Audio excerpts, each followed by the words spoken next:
These are very cold. They've been in the...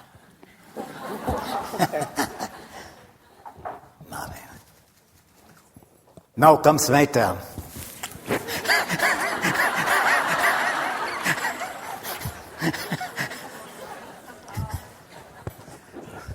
Before we start our serious program, I would like to bring your attention that yoga, as I said yesterday, is a very vast subject which I am afraid cannot be covered at all.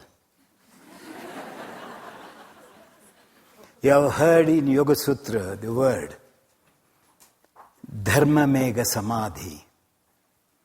Samadhi is yoga, yoga is samadhi. You must have all known about it. So Dharma Mega Yoga is a very vast subject. And Mega means cloud. Dharma Yoga is righteous method path of yoga.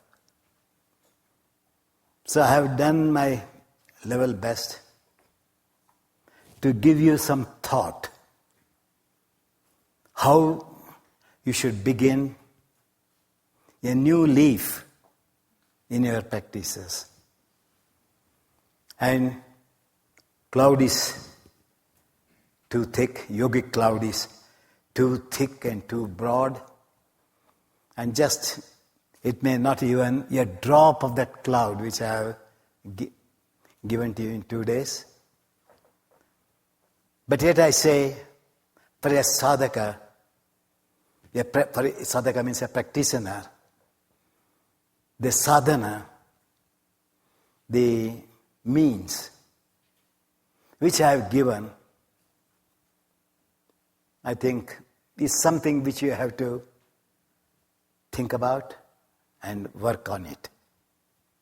Please do not comment as soon as the classes are over. Only comment when you have experienced what has been said in these 2 days and even what I am going to say today. So comments should be made only after putting into experience what has been expressed here. This is, because yogis should be very careful. You're all yogic students. So as students of yoga, we should be careful not to comment immediately. Others may do it, but it is not for the yogic practitioners. Because I do not know, I don't know. Because in America, lots of yoga divisions, branches are going on. They may be here. So my request to them is not to comment. Work on it. Comment. And come to me. Question me later. I have done it. This is what has happened. Or this is what is happening. Then I am happy to guide you. Where you have gone, where you have missed the point. Because nothing can go, because of my 70 years of practice, uninterrupted practice. What I am saying is I am not practicing like saying I did today, after 8 days, let me see. I am honest to my art. As I am honest, my conscience is clear that what I am saying has absolutely cannot be broken. 70 years of experience to bring in a nutshell is not easy, and which I have done it. So please take it and work on it. And you are fit to comment after experiencing it, not before. That's all my request.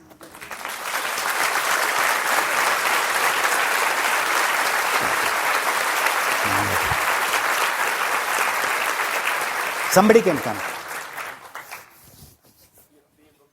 Yes. Huh? Yes, child. I want you also to learn.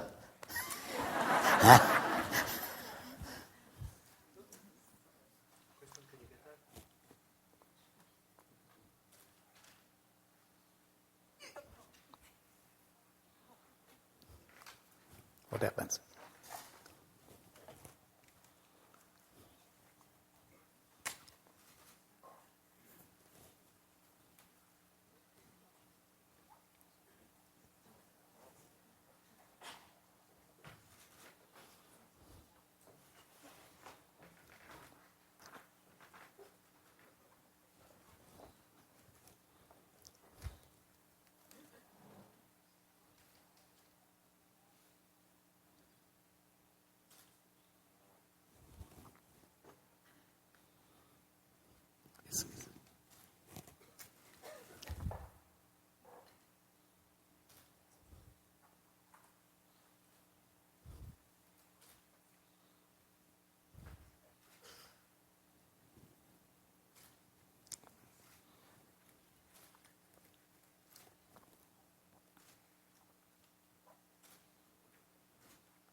Yes, okay.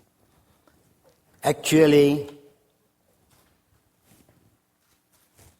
this is meant to sanctify the place. That is why these are all used. And this is to pray so that His blessings be on us. Now, all of you sit erect.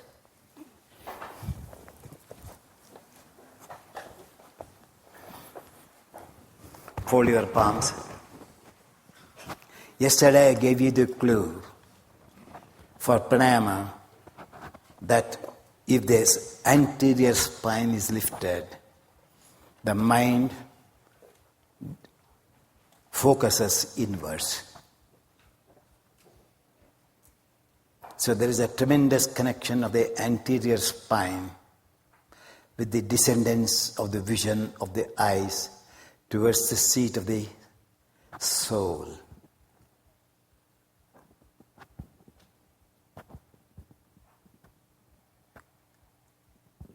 Touch the palms with the tip of the fingers.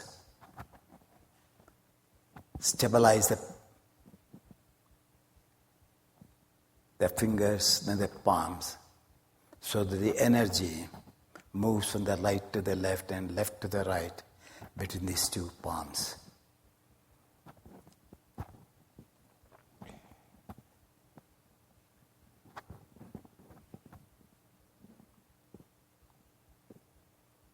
Descend the energy of the brain to the core of the being, the seat, the life giver, the Atman.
Yogena chittasya padena vacham. Yogena chittasya padena vacham. Malam sharirasya cha vaidyakena. Malam sharirasya cha vaidyakena. Yopakarottam pravaram muninam. Yopakarottam pravaram muninam. Patanjalim pranjaliranatosmi. Patanjalim pranjaliranatosmi. Abahu purushakaram. Abahu purushakaram. Shankhachakra-sidharinam Shankhachakra-sidharinam Sahasra-shirasam shvetam Sahasra-shirasham shvetam Pranamami Patanjalim Pranamami Patanjalim Harihi Om. Harihi Om.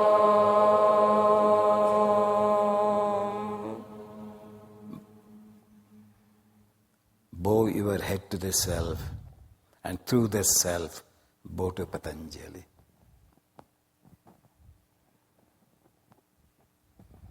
Then open your palms, bring it down.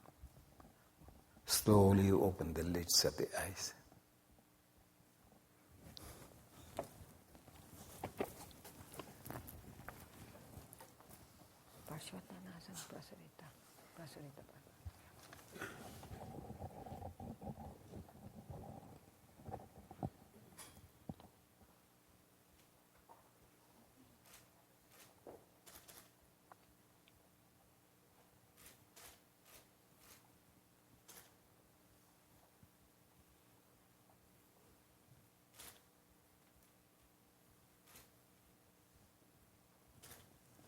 All of you.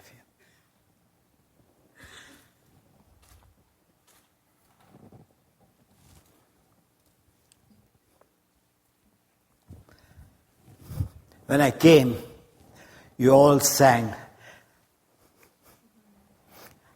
Guru Brahma, Guru Vishnu, Guru Devo Maheshwara, Guru Sakshat Parabrahma, Tasmai Sri Guruver Namah. Yesterday I spoke about GOD, Brahma, Vishnu, Maheshwara. Even God divided their jobs to create, to protect, and to destroy. But the Guru has been given that authority of the trinities of Brahma, Vishnu, Maheshwara, that the Guru has to take all the three positions on himself to do the job. You all know that I'm being called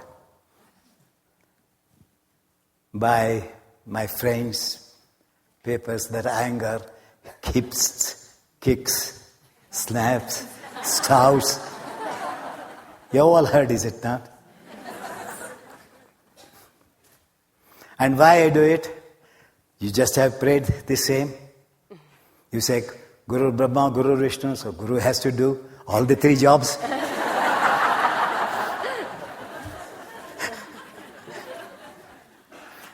So therefore, if I have used sometimes, I knew in my 2 days class, only once I lose my temper, but still I controlled. Because I knew that you would say, Mr. Aiyenger has not lost his violence. Whether you understood or not, whether you gauged it or not, I don't know. So when we say that God has given that responsibility in the Guru to protect, to guide knowledge, to give them something for them to practice, and then to protect them whenever necessary, and to be very strong to destroy their vicious thinking in case they fall from the grace of the art. So probably in my life, I know how my Guru treated me. Probably if he had seen my Guru treating me, no one would have wanted my Guru to learn yoga. That's why my Guru had no students at all. Whatever you hear, only 3 or 4 students' names.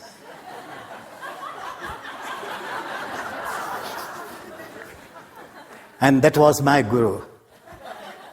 You have known the story of Milarepa. You must have heard. My Guru was worse than Milarepa. So with all that, because I've been trained by him, so something of his character will have to be within our blood also, because we have followed. So thank God that I am not as he was.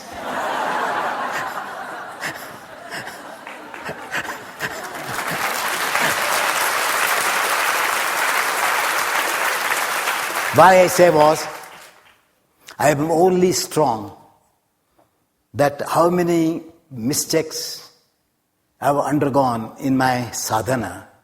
Because my guru used to say, I want tomorrow Vrishikasana. Sir, how the pose has to be done? You know, flow on elbow balance? I said, yes. Then bend your legs, rest your feet on your head. That is Vrishikasana. And you have to do it tomorrow. Will you be willing to do like that? Otherwise, no food. If you don't do it, no food for 2-3 days unless you do that. That is the punishment. Not that I could not do it means no chance. He used to keep me in my room. You can't go out, you can't do unless you present that pose, then only you get the food. So, hook or crook I had to do. And I had to present it. And because I underwent a lot of pains, I lose my temper when people do wrong in order to see that they don't waste their time. So if I get one hit, that skin gets the intelligence to do correctly. But the reader say he is hitting. But in my hitting also, there is intelligence. The way in which I hit, the intelligence adjusts and does the pose. And those who have undergone training with me only know that when I hit, how the skin behaves, how the mind behaves. But for others, they think, oh, he's a hitter. He's a cruel man. He's a crude yoga teacher. So I hit to remove the crudeness in that body. I'm not hitting him, the crudeness which creates. So what my guru could not correct me when I asked him that I have these problems, can I correct it? He said, rectify yourself. It took me a long time to correct it. So now I lose my temper only when the person does wrong. Though I go to that person, he's wrong, so in order to correct it, I say 2 words. If he does not listen, then I have to use. Even in our Upanishads it has said that there are 4 ways of creating interest, zeal in a sadhaka. They say Sama, Dana, Beda, Danda. Today you see the Beda is used more. Each country, the conflicts, they create conflicts and then fight each other. The last one he says Danda, only hit. The knowledge will come to them. So I took the last one, not the soft words. Because if soft words is not true compassion,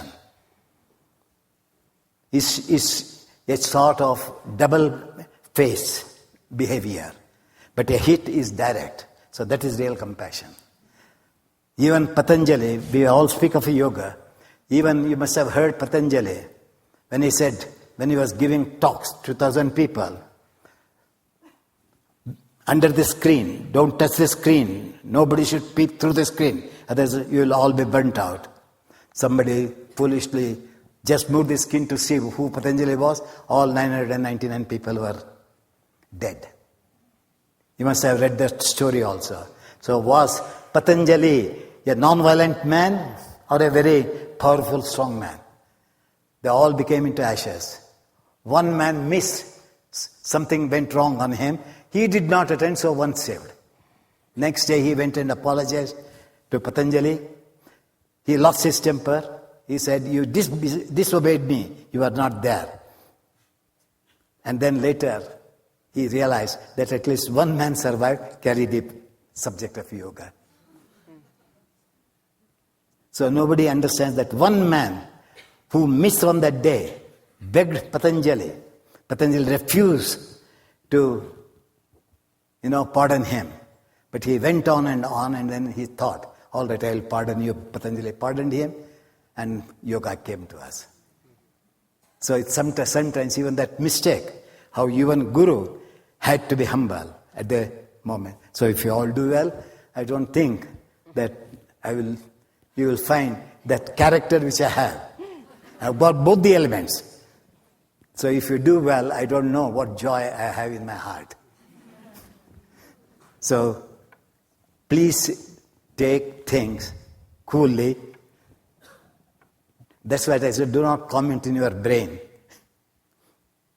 And may God bless you all. Before starting the class, 2 days I have given in those poses, if you have not understood. So if all of you cannot say that I've got this problem, I've got that problem, but if you unify and tell me, I will guide you and then I will proceed.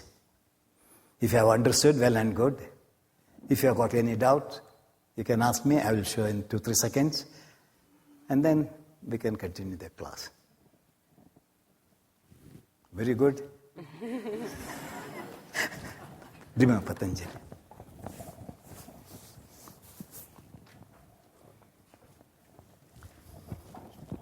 Corner.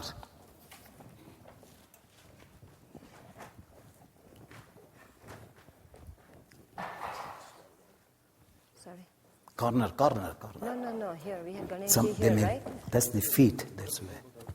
So that nobody will... enough. Up to that, nobody comes now.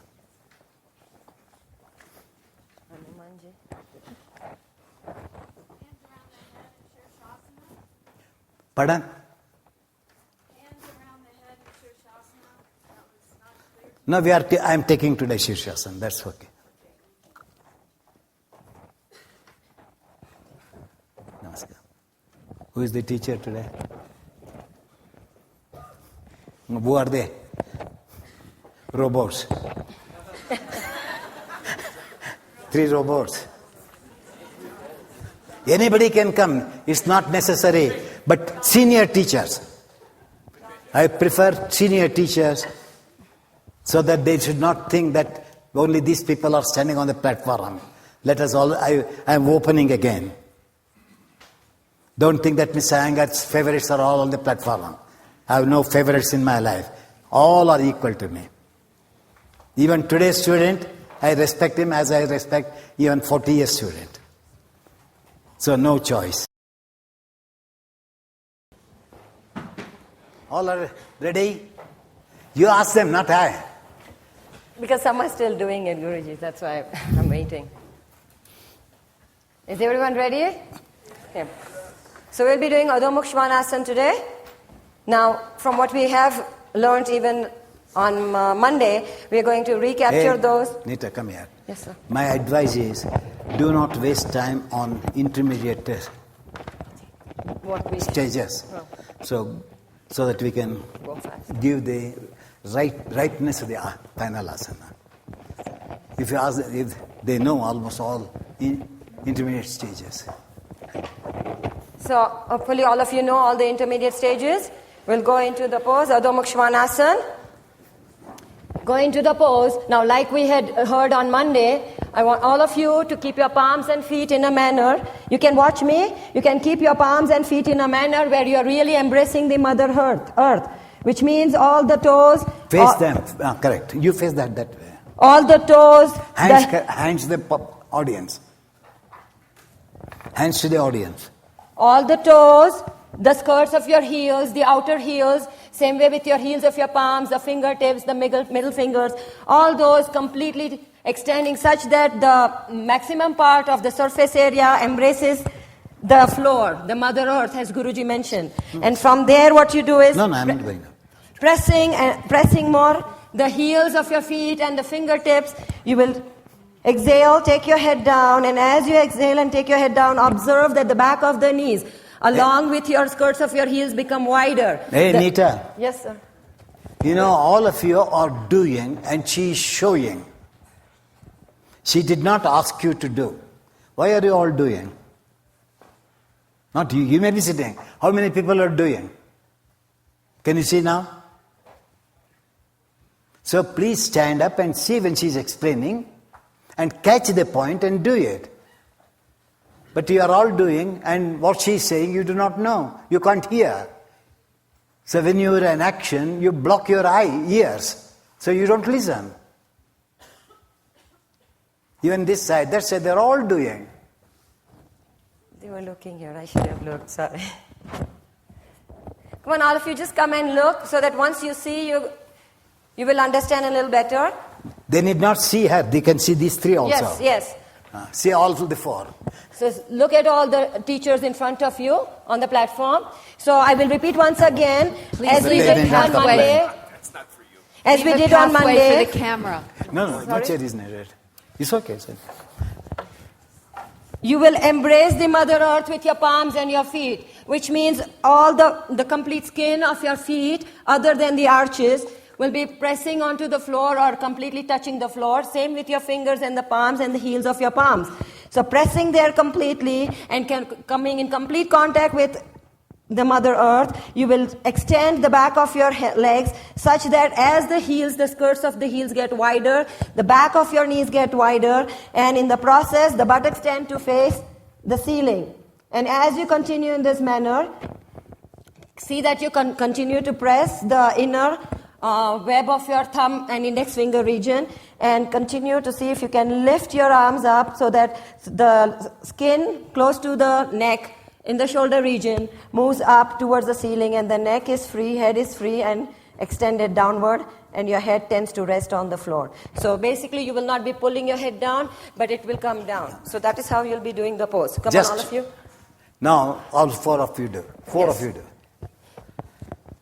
Now, these three people did not follow what the main teacher was explaining. They were only, like a pillar. They did the pose like a pillar without showing what the teacher said and what you had to do. Did you follow or not? Yes. Now, how to make people to see there are 800 participants here, and can they understand what you have said? Now I say, they are doing the dog pose. Now somebody asked me about Shirshasana.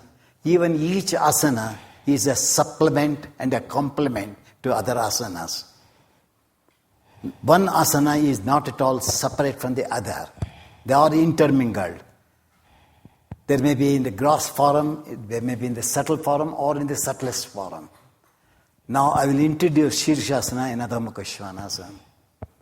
All of you, four of you, press the palm, wrist bone firmly on the floor. Then so how I give, they have to follow. You can see their movements. When I say wrist, look at their wrist. Press the wrist firmly, and then by pressing, push the energy up to the shoulder blades from the palms. Can you see the movement taking place? Yes. Now, one side of the compartment, that means I have worked on the upper arm, upper limbs of the body. Then I say, have I done well or not? I said, circularize the skin on your forearms as if they are entwining around your bones. Do you see the movements? After entwining the elbow, can I also entwine the same way the deltoids?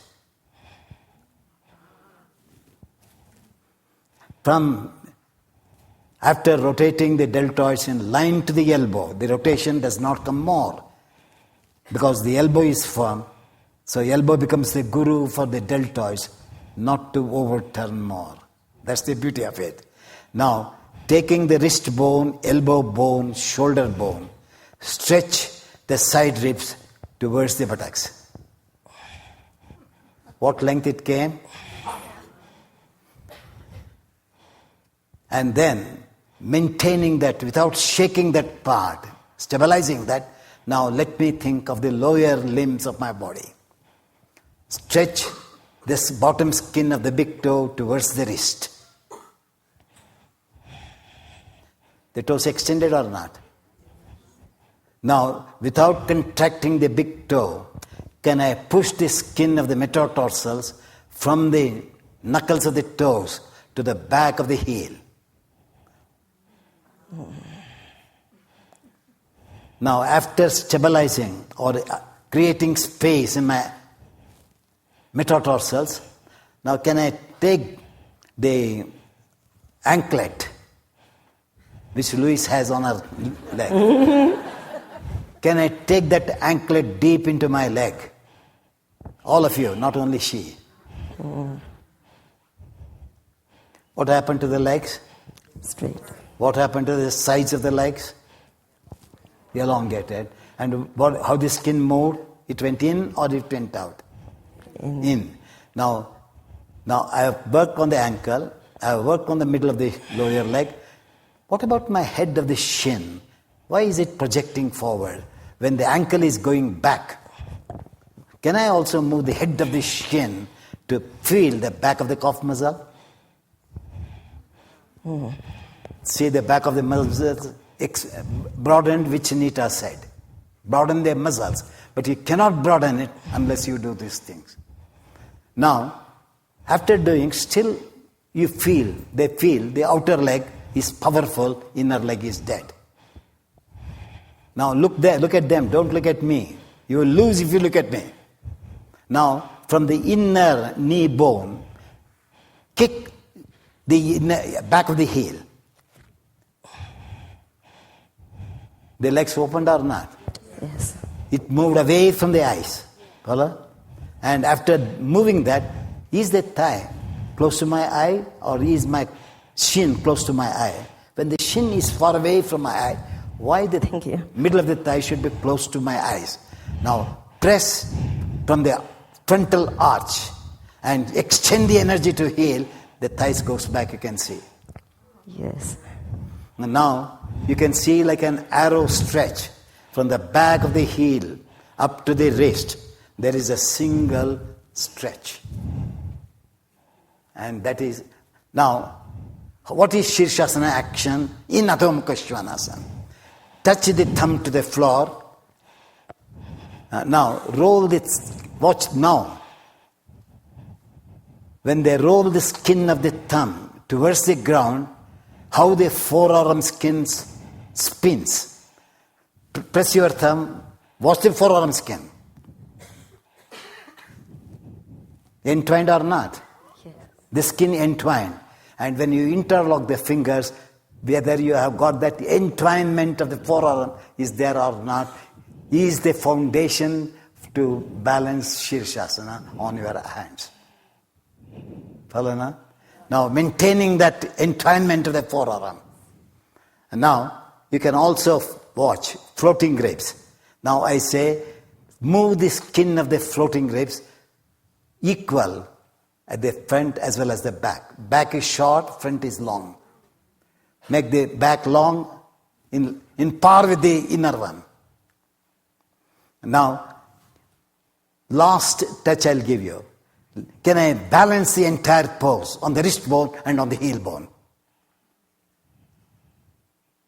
How much the intelligence extended?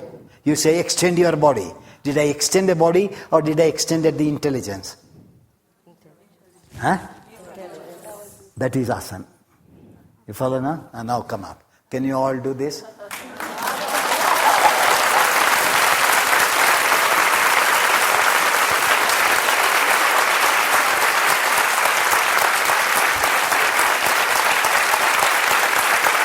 Thank you.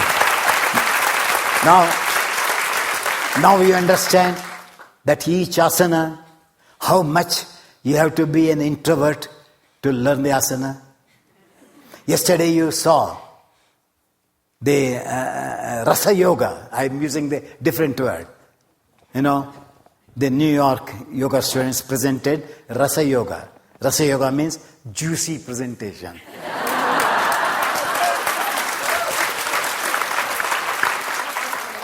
So there was some juice in that demonstration. Now, what I showed to you here is how to make use of that juice which you saw yesterday. So the same Rasa Yoga, what I showed you today, becomes Rasatmaka Yoga. Atma is the self. So Atma savored the flavor of the Rasa which you saw yesterday. And now try.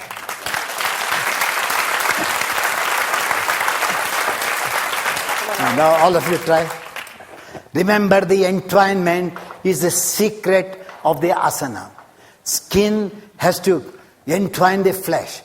What you people do, you push the flesh to the skin and you jar the skin. Sometimes you say, I can't, if two people are talking, you cannot hear. That's known as jarring. So you jar your flesh on the skin. The skin says, I cannot understand what you are doing. John? So flesh has to move forward, the skin has to circularize it. Then there is no jarring. And now do it. Try all of you once. Come on, all of you, go to your places.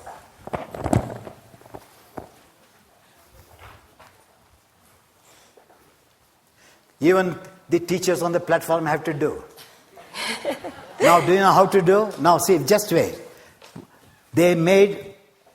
I made them to face you so that you should see. Now, as a teacher, I say turn the other way. Hands there, opposite. Now do the pose. Wait, you do the pose. Now, as a teacher, I change the angle. I'm doing and I'm seeing you. You follow now? So, I'm seeing, then I tell you, look at my legs, how I stretch. You learn. So the teacher is able to see the mistakes.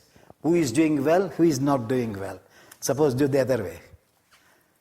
It is as a teacher, she is doing for herself, not for you. This is also a quality of a teacher. You should know that. A teacher cannot do like this when she makes you to do. So the teacher's job is, do my pupils doing well or not? So how I have to see when they are doing? Now she cannot see you. So blind leading the blind. Turn the other way. Now see. The eyes will see, so the flame will make you to be aware. Because she will shout from there, what are you doing? Then you have to do, because she sees.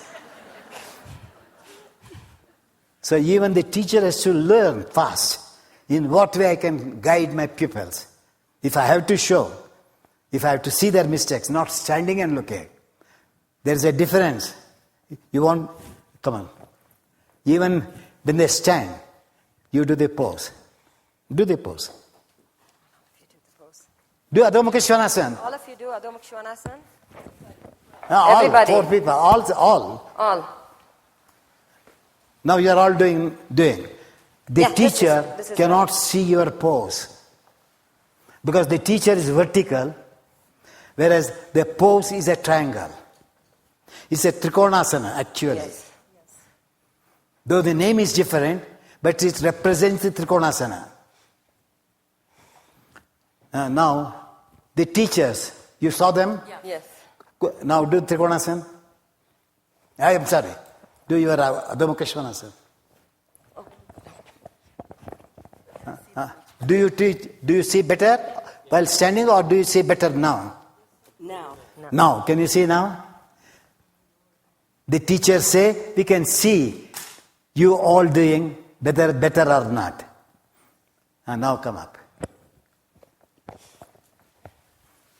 Now I have to, that is known as master's class. So I have to teach the masters, for the masters to teach you. So that is known as master class. Come on, all of you. Now you can take the Adho Mukha Svanasana. Come on, all of you. Get up. Now if you give even few points of what I've said, they will learn better. They will do better, they'll learn better. Yes. Keep your heels down, heels of your palms down first. Yes. Press there firmly. And pressing there. Now go to the toes and feet, I'm heels. sorry. Again, here, widen your heels, the back of the heels. As low as his the hands anklet on was the supposed to be moving back. Move your legs back in the same manner. And from the palms, see that your wrists, the elbows, and from the elbows Just let loose, that's all. towards the shoulder blade region. Remember how the skin, the flesh moved to the skin moved closer to the flesh. See if you can start entwining your arms, the flesh, Not too long. the skin to the She can flesh repeat of your every arms. And as you do so, you will notice that there is a freedom in the neck and head region. So continue to do this. And as you do, also observe the soles of your feet. No. See, you are seeing that. You are not seeing the students when they are doing. You are explaining without seeing this class. What did I show you? Which way you have to do? Sure. Which way you all have to do to see the class and to explain? So now, all of you, see that you try to press the heels and along with the heels move the shin bone such that the ankles, as the ankles Hey, Nita, just a second. You all stay there. Don't Yes. get up. Measure the center of the sole and center of the heel. Measure the center of the palm and the wrist. Now all these 4 centers push at one time from the wrist to the leg. Now watch if the legs became straight or bent. Straight. Can you see now? Now don't forget that middle portion of the sole and the heel. Middle portion of the palm. Then from the palm, stretch the side body, not the center body. Side ribs, up to the buttocks. As a single stretch from the wrist to the hip bone. One single stretch. And the legs, touch the outer bone of the foot on the floor. And extend that bone to the heel. Your legs come straight. Now come up. You know the foot bone or not? I'm asking them. Do you all know the foot bone? The foot bone is the brain of the entire foot. Now again, all of you do the dog pose. In Shirshasana, how you play with that bone is very important. Come on, do the Adho Mukha Svanasana. Now I have given you the clue. How many we connect? Don't ask me to repeat from the start to the end, word by word. I said the middle heel, middle sole, middle palm, middle wrist. Now can you, with your hand, can you touch that back portion and the foot bone to the floor? And feel what is coming in your legs, in your arms. And that is a movement in Shirshasana when the legs are vertical.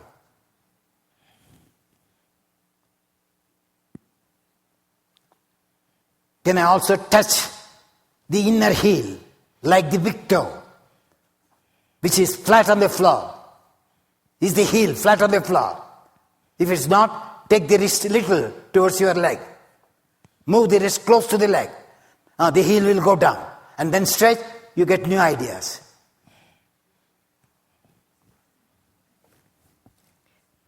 I told you to entwine the skin around the forearm. Circularly. And circular skin, with the circular skin movement, you stretch still, the hip goes up. Now all of you observe the floating ribs. See that they remain parallel and in line. Now next pose. Now inhale and come up, all of you. She did twice. We'll be doing Prasarita Padottanasana. In the beginning, all of you are just going to look at me. So I'll look at all of us. So come here and watch. Again, like we did in Adho Mukha Svanasana, the feet will be so placed that all 4 centers here, that's 2 centers, Nita, centers of the excuse heels. me. Nita, Sorry? excuse me. Please leave a clear path from the camera to the platform. You need to sit Who is down in teaching? front. Then, So someone else? no, I didn't know that song. I heard some voice, that's why I asked. Oh, Patricia was saying.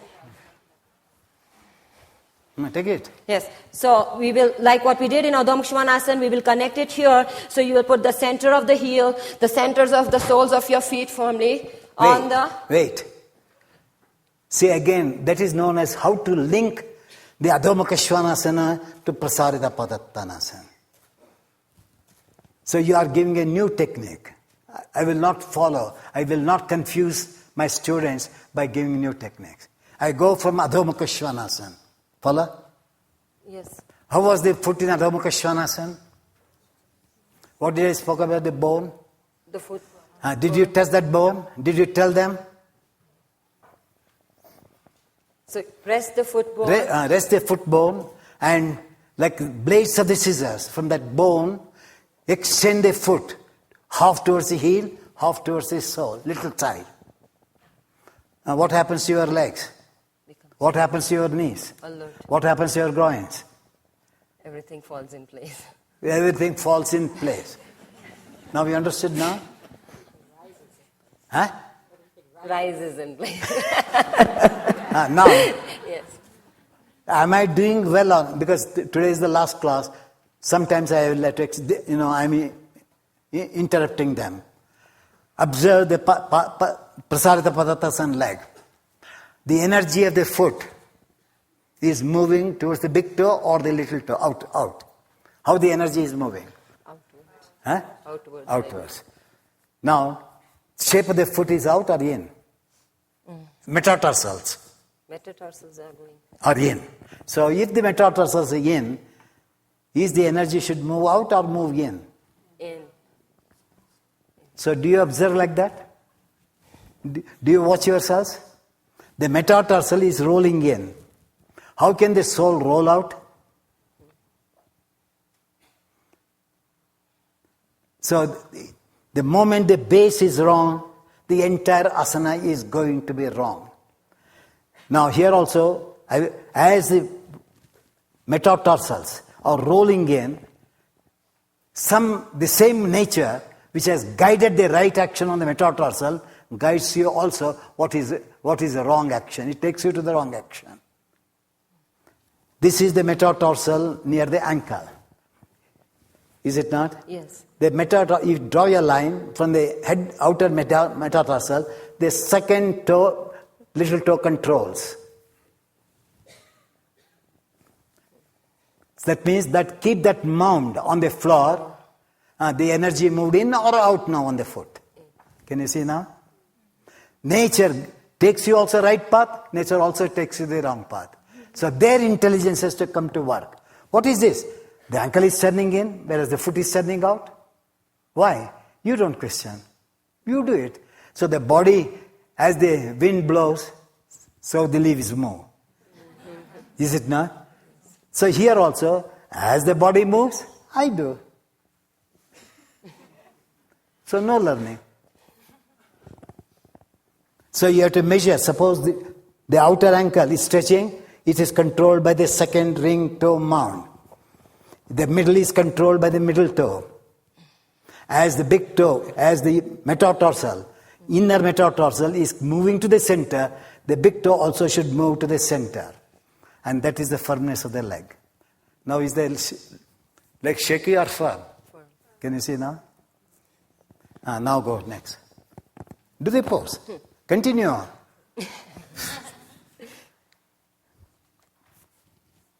So after we've done Guruji has taught us the footwork, and now what we'll do is we'll bring our palms. Guruji, I cannot even go beyond anyways. So.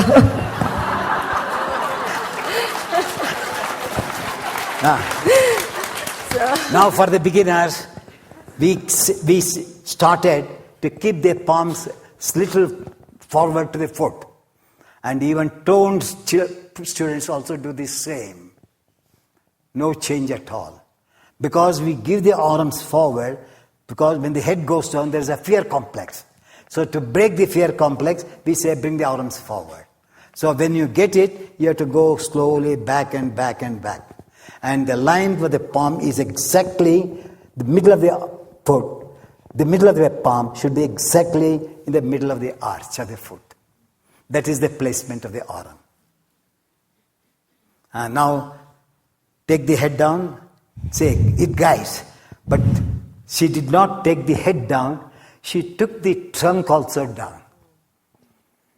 She took the shoulders down, right? I've only said take the head down. That means you have to maintain the shoulder where they were. But what do? You come down with the shoulder. So the language, the teacher says, take the head down. But you don't take the head down, you take the entire trunk to the ground. Yes or not? Now, only take the head down as much as you can. Then when the head does not go down, can I take the armpit only down, not the shoulders. Go down from the armpit. Now, you 4 people, you have done before Prasarada Padradhan, you are done today. Is it the same feeling? No. No. Can you say now? That is educative. Every time you have to find some method to go, I can say not 1 millimeter, can I make a progress? Then I'm sure you will develop. Now she is doing, all 4 of them doing. Where is alertness? Where is dullness? They cannot tell you. They only can explain to you about the pose. Follow? And now watch your knees. They became narrow the moment you keep the head down. The back of the knee. Bone. Shrinks. Project the knee to feel the skin. Do you feel the weight on the head or the head became light? Light. Now see, it became light. That means the head became light, the brain can feel the pause. You rest your head on the floor, the brain is caught, it does not see anything because it is afraid. So you have to make the brain tight. Now I say, back of the wrist, take the skin deep into the joints. Then your ears also becomes clear. Is your now open or closed? Open. Open. Can you see now? How you have to learn, how to connect, disconnect, what are the hardnesses has come, how to remove the hardness while doing the pose. So that is why I said, where my guru left his knowledge, he made me to trace further. So I traced further. He also told the others, but they may not have done it, but I have done it. So my guru, even in his heavens, must be very happy that he calls me Sundaram, so Sundaram has done a good job.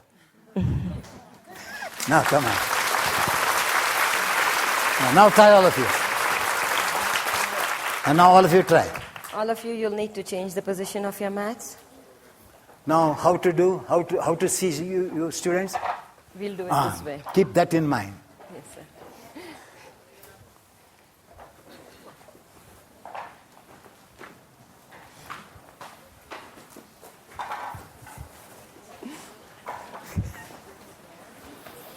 This is maturity. Yeah, more man to it.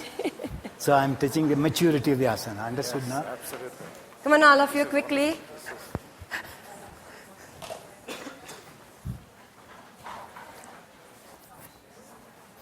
Namaskar.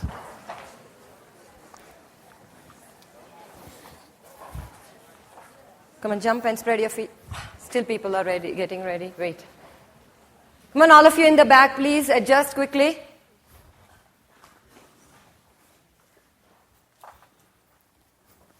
Now jump and spread your feet apart.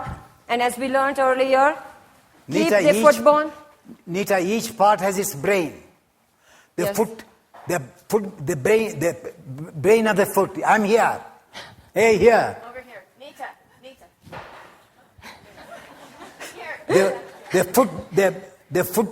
The brain of the foot is that bone.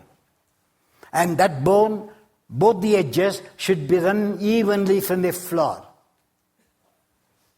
When that outer bone, which I showed, follow? Yes. Should run evenly on the floor, back and front. the outer foot bone. You may touch the front portion of the bone, but you never touch the back portion of the bone. Learn to touch the back portion of the bone also, close to the ground. All of you there, the outer is still not being pressed. All of you, it's actually turning inwards. So no, try to keep the outer foot bone completely This bone. pressed. That's a bone. Here, There is here, a bone Kathy, here. all these people here. So press there firmly so that, and then see that it is lined. Now, as you take your hands down, first before that, just adjust the metatarsals such that the little toe, the second from the last little toe, and the metatarsal are in line. Okay? And then exhale, you bend down. And as you bend down, observe those metatarsals such that as the metatarsals turn in, you'll observe, see if you can also place the toes turning in, the big toe turning towards the inside. So that as There we is an learned action. earlier, There is an action which took place in the motion. Do they know? Do you know? Come up again. Each movement, the effect of asana, nobody know. Nobody have read Patanjali. Paramana mahatvanta vishikaraha. Even this minutest part of a particle, atom, we are doing the asanas to break the molecules into atoms. So in your foot, you have to break the molecules into atoms. You follow now? Yes, sir. In each asana is a mass. Each flesh is a mass. So we have to divide into, make it into molecules, then into atom. That is known as paramanu. So when you are doing adhomukha prasarita padattanasana, take the hand slowly down, go down. Watch the movement in your metatarsal. It's a different action. Otherwise you cannot go down. Nature takes the metatarsal in a certain direction, which you have to grasp. So keeping the foot in this manner. Did you get it or no? Did you understood? Now, when you take the head down, the metatarsals do not function now. Now you have to create that function now when the head is going down further. The metatarsal stops functioning.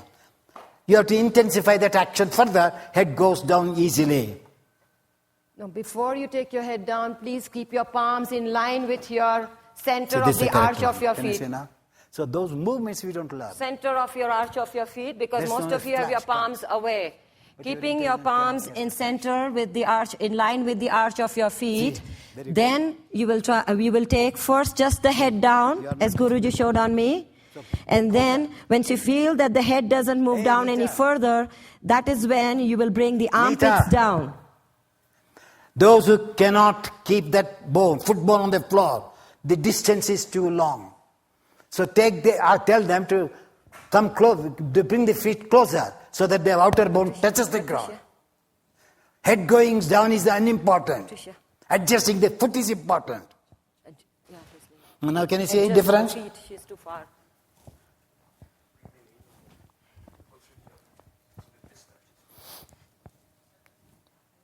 See that everyone's foot bone remains touching the floor, because some of you it's still not touching. As Guruji said, please move your foot slightly in.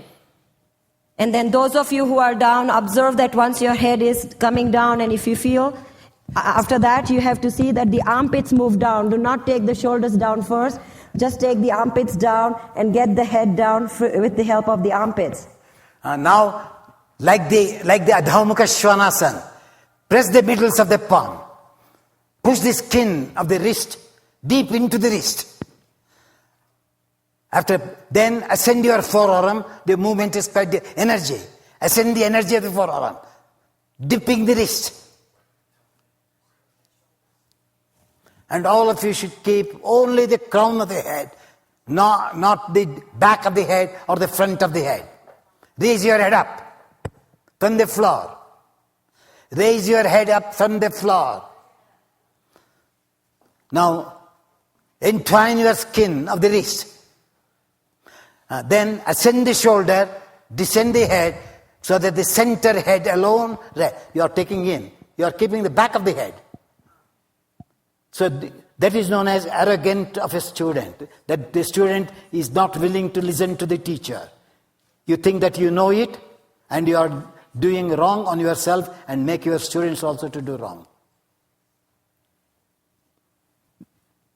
Look at your open eyes. Eyes should be running to the parallel to the front wall. Not down, not up.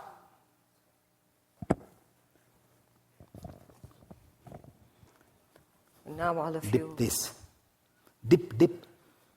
Still, only this bone, dip, not the head. Still the same. Now you can take Now it. all of you can come up. Jump and feet together. Namaskar. Sirsasana. Okay. I'm coming to see. Now we'll be doing Sirsasana.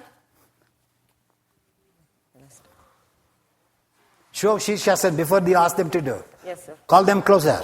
Come here, all of you. Come close.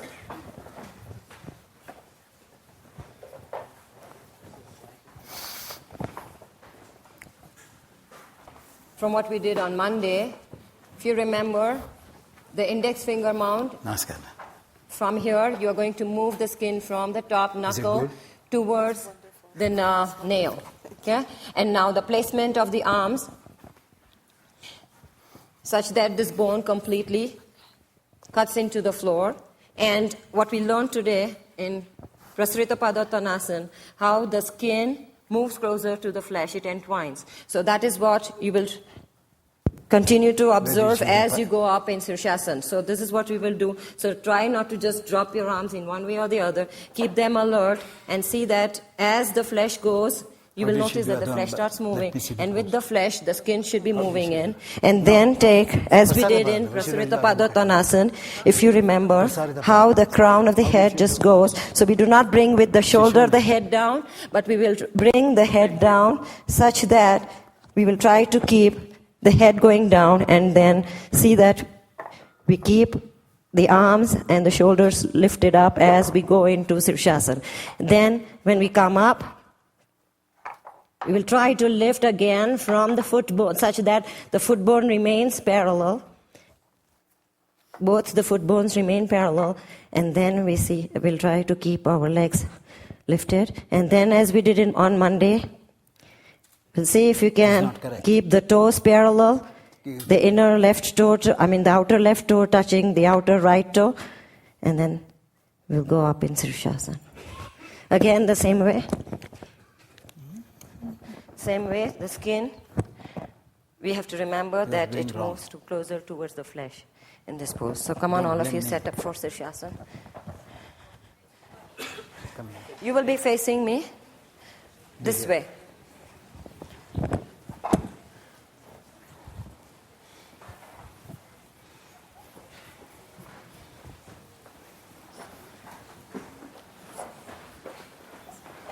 Now So all heads will be facing this side. So What when happened? you start, Which was facing the better? platform. Can't you do that also? Sir? Can I borrow a blanket? Now what did I do? Hey, Eric. Why did I sorry. do that? Is there a blanket? Relaxing. Now go down. No, Can I borrow this blanket? No. See, like a flower. I don't know. I'm borrowing someone's blanket. Come on, all of you. So interlock stand. firmly. Now the interlock should be, as I said earlier, such that Okay. at this time itself the bone cuts into. Just wait. Yes. Now come closer. Take it. Now, all of you can see.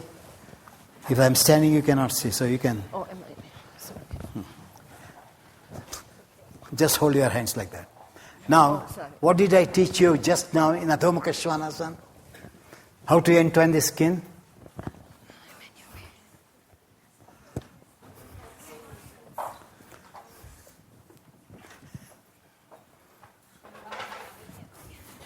Now I'm showing. This is how she is doing. Can you see? Now, This. I can't show to all. Now, you can see. This is how you go down. Right? You interlock your fingers, you go down. Now, when I am going down, what did I say in Adho Mukha Svanasana? Entwining. When I am going, did I entwine or not? You can see my, stand up if you can't see and you can look at. Can you see the life? You are all like that. And you go like that. Can you see now? So touching the floor, you have to do Adho Mukha Svanasana action. You saw it or no? I'm 5 feet man. So this is 1 foot. How can I show 800 people? It's this entwining here that takes place.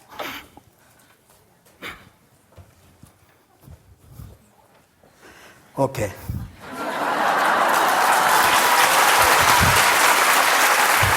Now, Can you see? you all keep like that. No. You all do Shirshasana just like that. Right? Now I am doing the Shirshasana in Tadasana. I am in Tadasana. I do Shirshasana action. What happened? Now see, you do like that. I entwine. Now you could see? Yes. Whereas on the floor, I can entwine more because there is a support. Here it is Niralamba. So even if I do, because I know the action. Now you can see my elbow head. I'll show you all. This is your elbow head in Shirshasana. Head is not in the center. What you do, you move this way, you move that way, right? I don't move. Now you can see, it's not projecting. Now I project my elbow. Did I change the position or change the movement of the skin and muscles? Movement of the skin. This is how you do. See the tip. The head of the elbow. So sometimes it's out in, you move like that, you move like that. It's a gross mistake, you have to move. But when there is no mistake in the elbow, now the elbow is parallel to each other, but slightly it is outside. Now I entwine my skin of the triceps, biceps, forearm together. Is it doing Tadasana, head of the elbow? Yes. This is how you do it. I'll show all the four so you don't complain. This is Shirshasana, your hand. So I bring life by charging my skin, not the flesh. You use the flesh. I don't use the flesh, I charge the skin. Can you see the elbow pointing? And when you keep the head blur, that pointing is the intelligence. See. This is your elbow, Shirshasana. It's a dead arm. So naturally, like a top, you know how you play the top? I play the top on my skin. So I will do a little slowly, you can watch.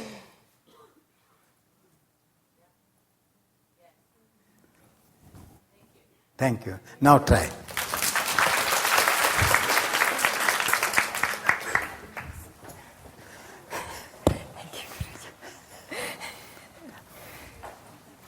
Come on, all of you, get back to your places. Wait. Let them go. Yes. Those who can do good Shirshasana, they also cannot explain to you why I got good Shirshasana. Follow? As I told you, just time. As I told you in Adho Mukha Svanasana. Stand up, all of you. Stand up. In Prasara, the brain of the foot. I've shown the bone, which is the brain of the foot. You remember or not? Yes. Huh? Yes. For Shirshasana, the brain of the forearm is this point. You just move the hand on your forearm. which part of the bone is slightly bulging out. You can find out? Yes. And that is the seat, the brain for the forearm to be stable.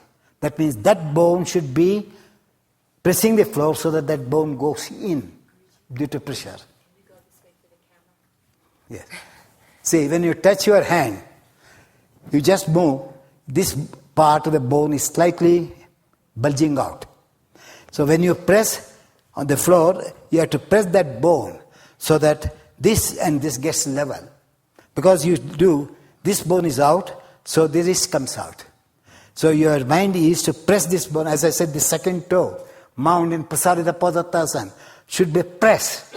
So you have to press this bone so that the bone from here to here gets the touch of the floor. It doesn't get touch the floor because it's bulging. So in Shirshasana, you have to use this for the bone to go towards the top. Then the stability will come. As long as you play here, you play here. You cannot learn the asana. So this is the brain of the forearm. And this is the brain of the upper arm. When you do Shirshasana, you have to create space from the head of the biceps to the deltoid. At least one finger should move. But when you do I've done Shirshasana. How can I show you? Come here. Come here. Take this. Interlock your fingers. I'll come on 4 sides. Now, if you do Shirshasana, you can see this is the head of the biceps, this is the deltoid. What I do, I create space. See, that is short, this is long. You struggle. So this becomes a brain of the upper arm in Shirshasana. Each asana has a brain in the body. I can't explain all those things in one day, as I told you. The Dharma Mega Yoga, the cloud is too thick, but it is not even drop what I'm explaining. Now, when you do it, this is a bone. Suppose you take the bone in, space comes here.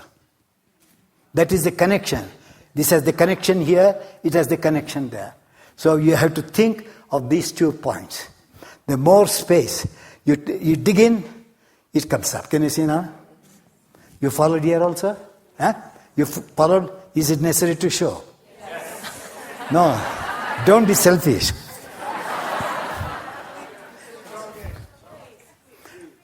Now do Shirshasana. Only once I will show you. We all have to catch, otherwise no. But any time you do.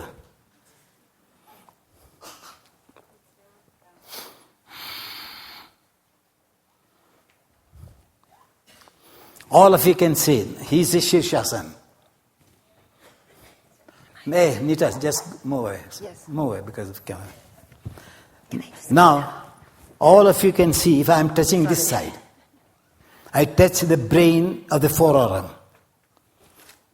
How the movements comes, you can observe. When I press, his shoulders goes up, the deltoids goes up, the biceps opens. Now you can see. You saw the extension? That side there is no extension. You can compare. That shoulder blade is down. This deltoid is up.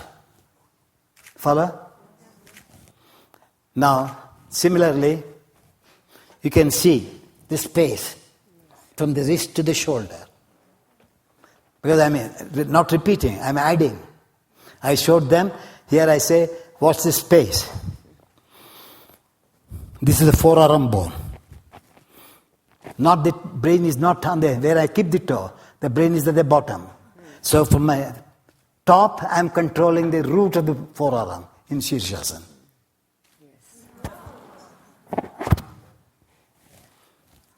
Did you see? Yes. Now, as long as I am controlling that forearm, he will be steady. You can see, this leg has life. That leg has no life. Now I touch more, see how the leg functions. They come closer and closer. Skin. You can see the skin has not come close. Now again I touch. Now you can see how the life webs here, even in the lower leg. The distance is too far from his forearm to the shin. I touch, say how the intelligence flows there. You saw that? Yes.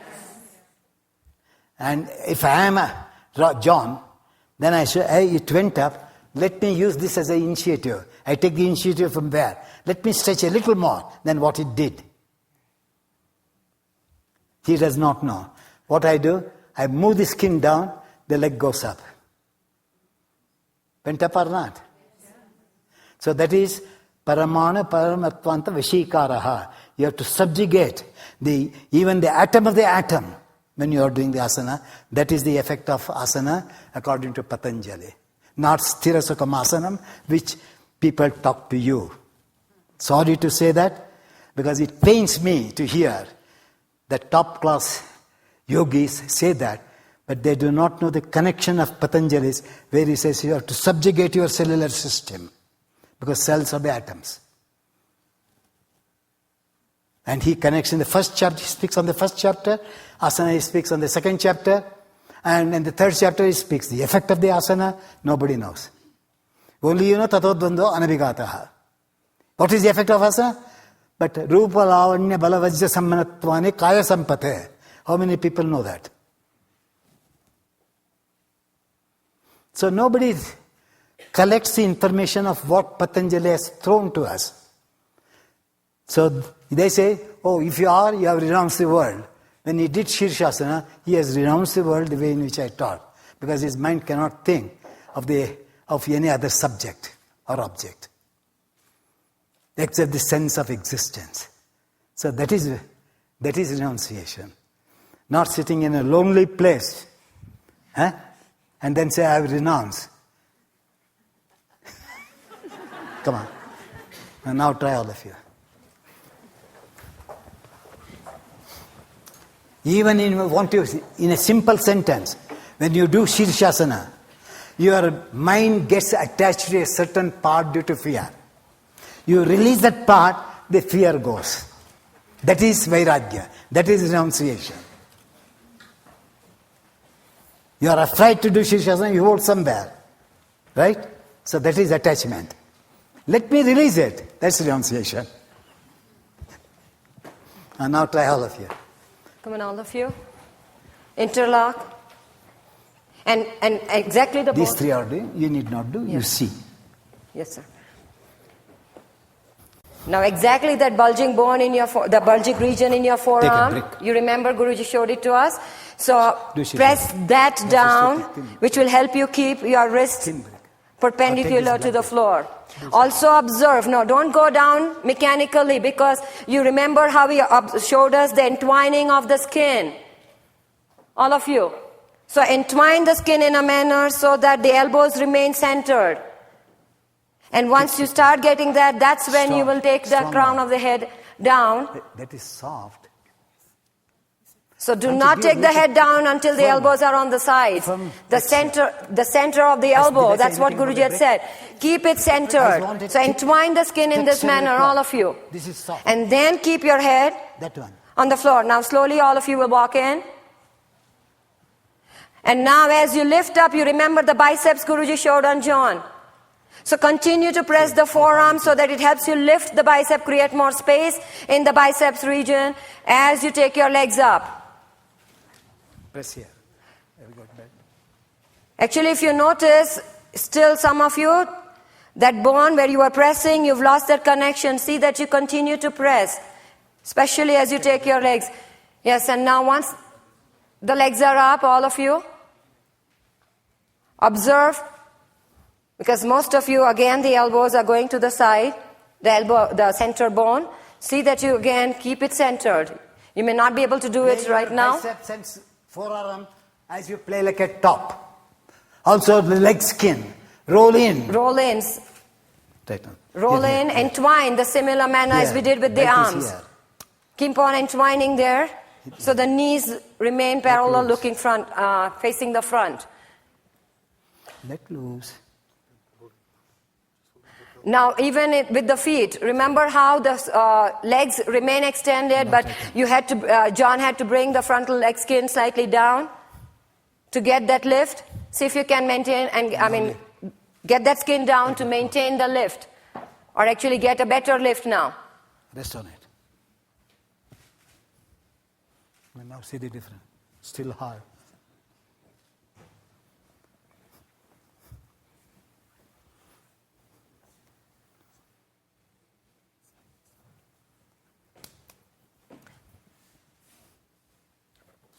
Now you remember the toes. Some of you all try to keep the left toe, outer left toe moving closer to the outer right. Just now Same. I quoted Patanjali. Rupa lavanya balavajya sammanatva. That means, samhita means compactness. Bring both the legs to be compact with each other. Make it a single leg. To make it a single leg, from the perigirdle, revolve the skin towards the inner leg. And then brush the skin to touch the bone, thigh skin. Tadasana heel, broad, center. Even in Prasaritapadasana I said, Adho Mukha Svanasana I said, middle of the sole, middle of the heel should be above the rest of the foot. Louise, you are not doing, you are doing the old pose.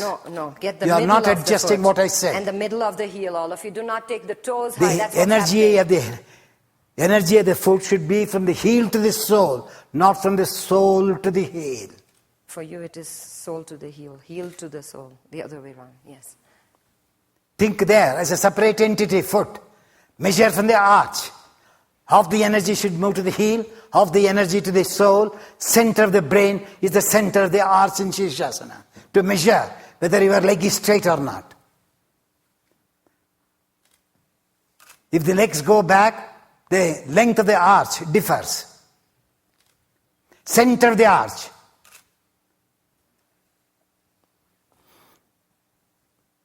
Extend the inner leg, not the outer leg. From the groins up to the ankle.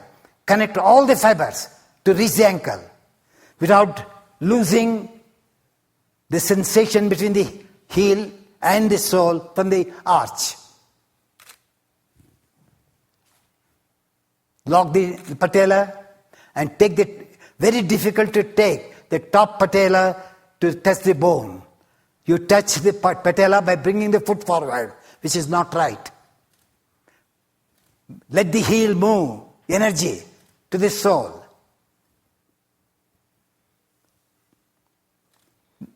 In Shirshasana, the front leg flesh and skin moves down and back leg skin moves up. You are all extending the front leg skin. Don't touch the skin of the front leg. Only think of the back, skin of the back leg. Lengthen the skin of the back leg. Like you iron your cloth. Before ironing the cloth, you stretch the cloth. Similarly, you stretch the cloth of the flesh to the skin.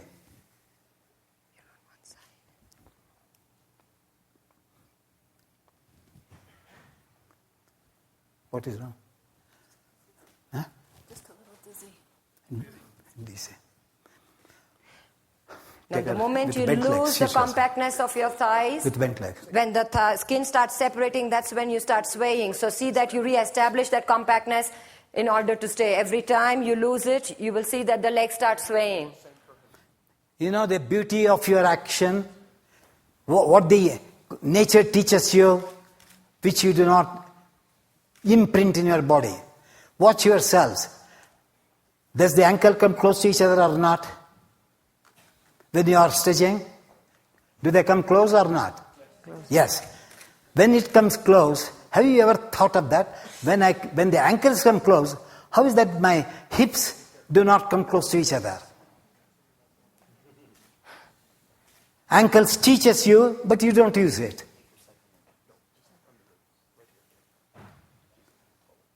Compactness of the hips, the movement is quite different. Shirshasana balance is quite different. That means the skin should massage the bone in Shirshasana. Skin of the hip should be massaging, auto massage we call it. It should be massaging the flesh and this bone.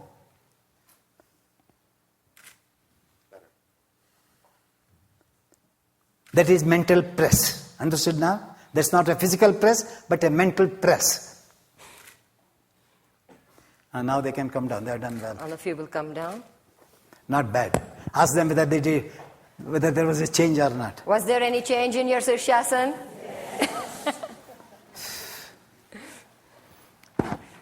Now, just 1 minute, I will make you to do Shirshasana.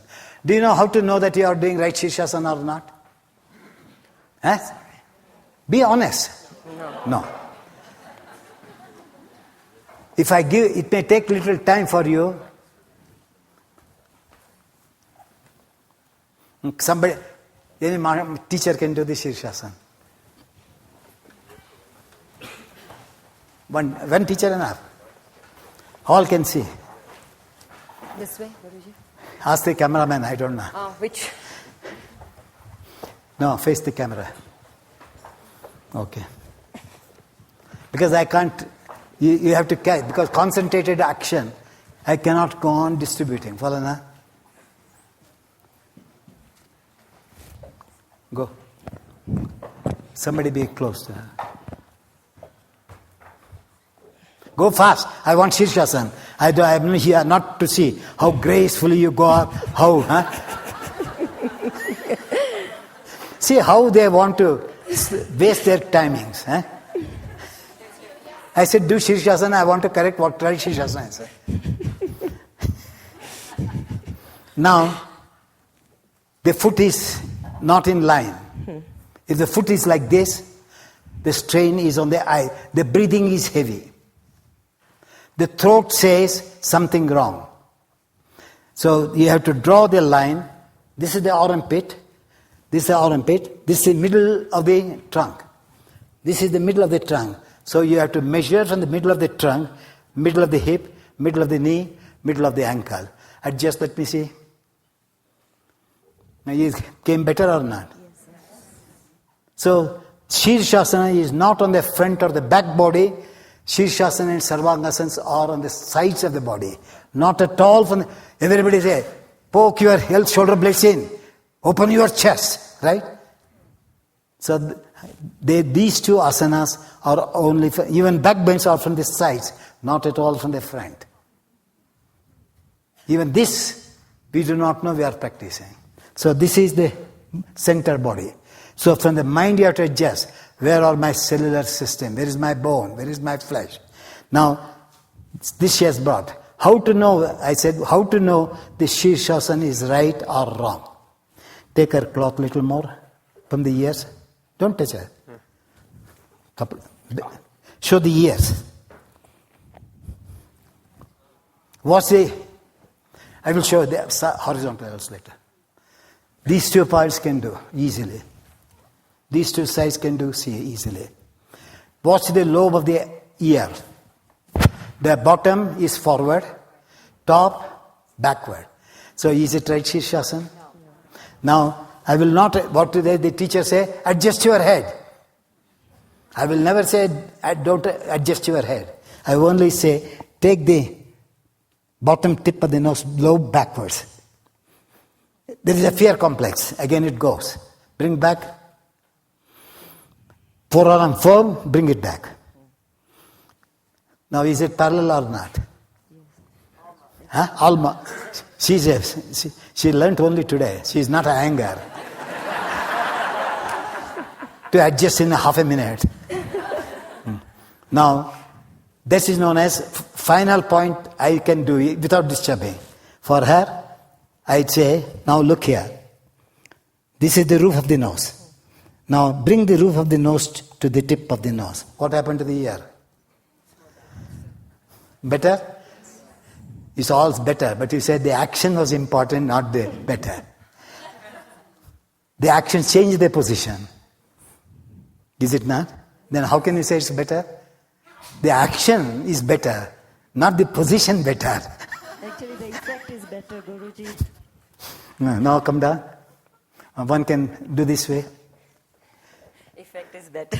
Eh? Effect is very the good. effect is better. Did I ask what is the effect?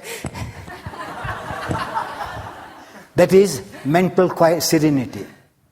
If the ear is not parallel, lobes are not parallel, that is Shirshasana you have mastered, that is only a physical Shirshasana. You ask me if asana is not physical, as you hear. How to transform the physical asana into mental, intellectual, spiritual asana. Only I know it because I've done all 4 stages. The others have not done stages. You follow? And now try. Side. These people have to see the ear. Hey, take. This, Hey, you do the pose. sorry. Is that the correct blanket? No.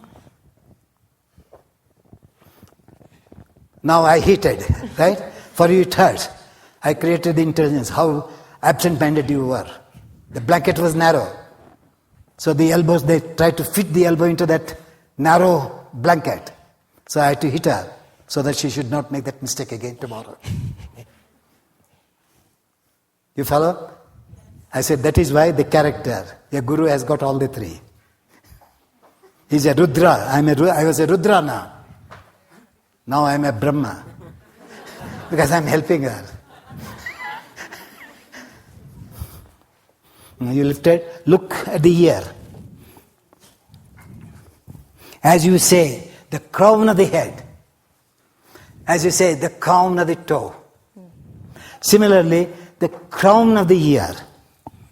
This is the crown of the ear. So this is the foot.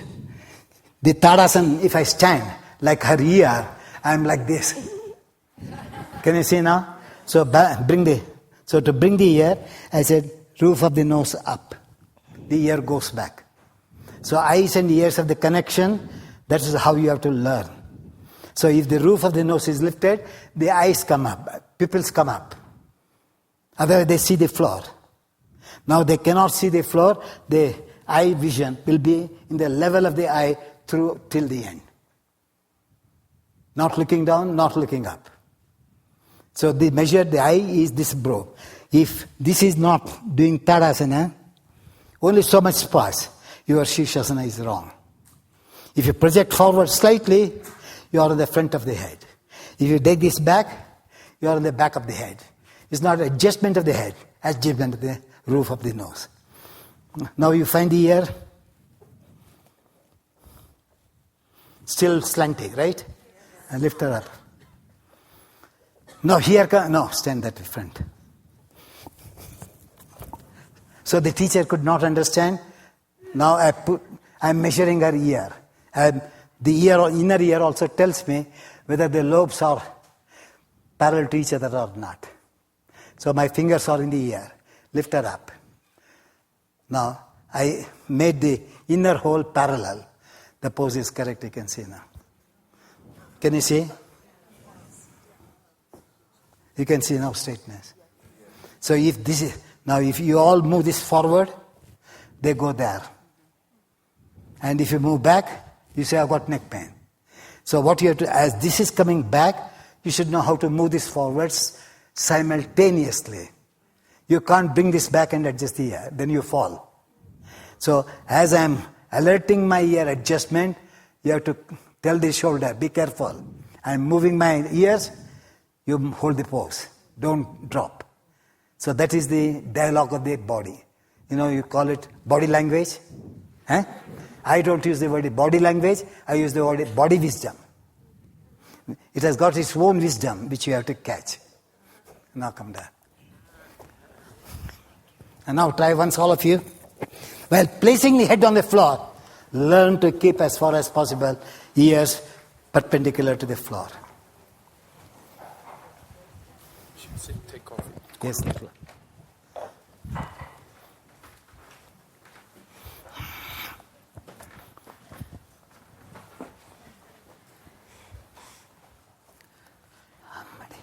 Half a cup. Don't waste time. Come on, all of you. Go to the pose. Don't go by step. Go to the pose quickly. What I've been taught, can I introduce? That's all your interest. So just now you saw Guruji. All of you first go up. And just now you saw Guruji correct Roof of the nose. the roof of the nose for me. There is another way also. If you don't, the tip of the tip of the nose should run parallel to the floor. The 3 tips of the nose, parallel to the floor. Those who are afraid, that means they are not firm on their shoulders. Shoulders should be an extrovert, brain should be an introvert. Whereas what you do, you make your brain an extrovert, shoulder an introvert. I told you how to roll the skin. Play top in your arms. Play top in your legs.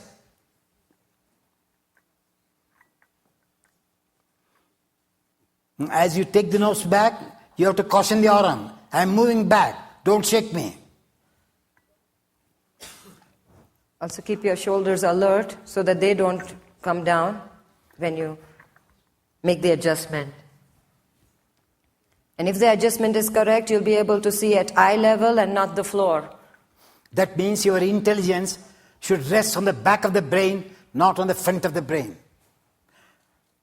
Your arm should be forward. The frontal brain work is done by the deltoids. And the back brain should feel that you are existing there, not on the frontal brain.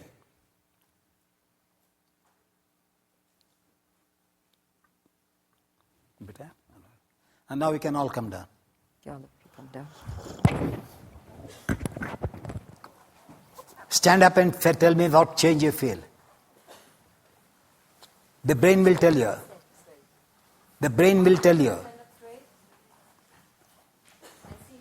That's what Guruji wants. The brain sends me a message. Is it going in or out? When it goes in, that means you have not used the brain. We call them inflated brain. So all your Shirshasanas are inflated brain Shirshasana. Now this is deflated brain Shirshasana.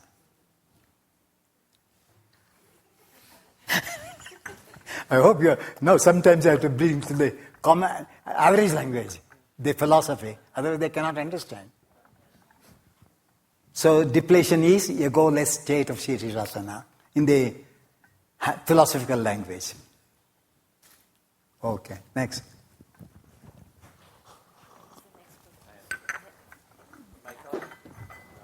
Hello? Okay. Hello? Hello? Hello? Wait a minute. Can you hear me? Yes? Okay, next pose, Paschimottanasana. As we did yesterday, I want you to roll a blanket. Just touch and go. Don't take long time. Okay. Do like I said. That's all I say. Roll a blanket. Sit with the buttock bones at the height of the blanket. Legs straight, feet together. Extend the inner legs. Even there is also intelligence is needed to sit exactly on the rolled mat also. Now he is sitting, but that is not correct. You want to know what happens? Huh? Now bend forward. See, he slips on the blanket, you can see. He slips. He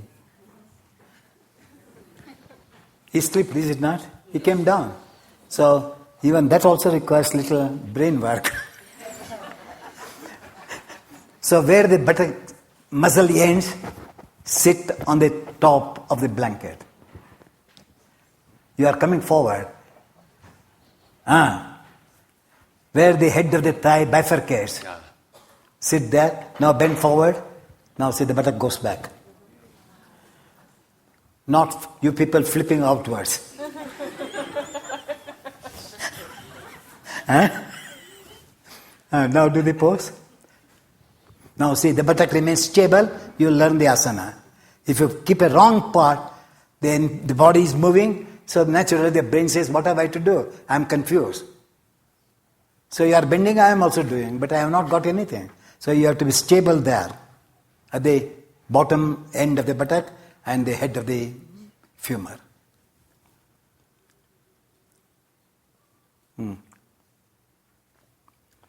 Now you are all seeing, na? Stay there. You don't lift your heads. Now how to improve the pose from there? Yeah, they have all done well. You may be doing better than him. That's a different question. But can I proceed further? Now, just watch. I will tell them. Now, does they extend the calf muscle without lifting the head? Did the trunk drop down or not? Now extend the back of the knee. See, the trunk comes down. So leg controls the trunk. Whereas you people move the trunk by contracting the leg. Now stretch the groin, descend the groin and stretch the groin to the feet. You see the lower waist comes down. So this is how you go on learning. Now he has done it. Now I will tell him. The head of the elbow, lift up, parallel to the floor, all three. And now, keep the elbows, move the lower trunk to reach the elbow, without lifting the head. The head wants to move forward. Without lifting the head says, I want to go close to the ankle. John, the head is saying, I want to move close to the foot. Can you see now? So that is body wisdom which he did not listen. Nature sends flashes of correctness. And Patanjali Sutra, it is said, at one part he says like a scholar, the conjunction between the nature and the soul is the cause for suffering. In the second chapter. That is his scholarly statement. But being a practical man, he goes further, says that these nature is there for you to make use of it, for you to progress, evolve. In the same, after 3 sutras he explains. So that's why I say Patanjali was not a scholar like the scholars of today, but he was a practical man. So he spoke of the scholarly knowledge and he says with compassion, friends, know how to use the nature to evolve the soul, but don't throw it away. As he said in the beginning, they are the cause for disturbances. Follow? Drashta drishta samyoga he tu ho. You must have all read that. Then he says, Swami Shaktyo, Sarvapalabde, that they are there, Upalabde, they are there to support you to evolve yourself. That's how Patanjali Sutras have to be read. But we do not read. And now you want me to improve, I kept them a little long so that the muscles get toned. Inter-muscles get relaxed. Now, side, now I said brain is the side. Now you all do from the sternum down. Now how the sternum comes down, I will explain. Now move the side intercostal muscles to the armpit. What happened to his body? Longer. That's how you have to learn. And now try yourself. That is known as Paschimatana. Paschima means the posterior part. The western part of the body is the back. So Tana means elongated. So you elongate. Oh, thank you. What you all people do, take the head inside, you say posteriorus, Paschimatanasana. They narrow the trunk and show. In all yoga books you can see Paschimatanasana. Roll the blanket. Where the head of the femur meets the bottom of the buttock, place that on the highest part of the blanket. John, as you are teaching them, you have to face this way.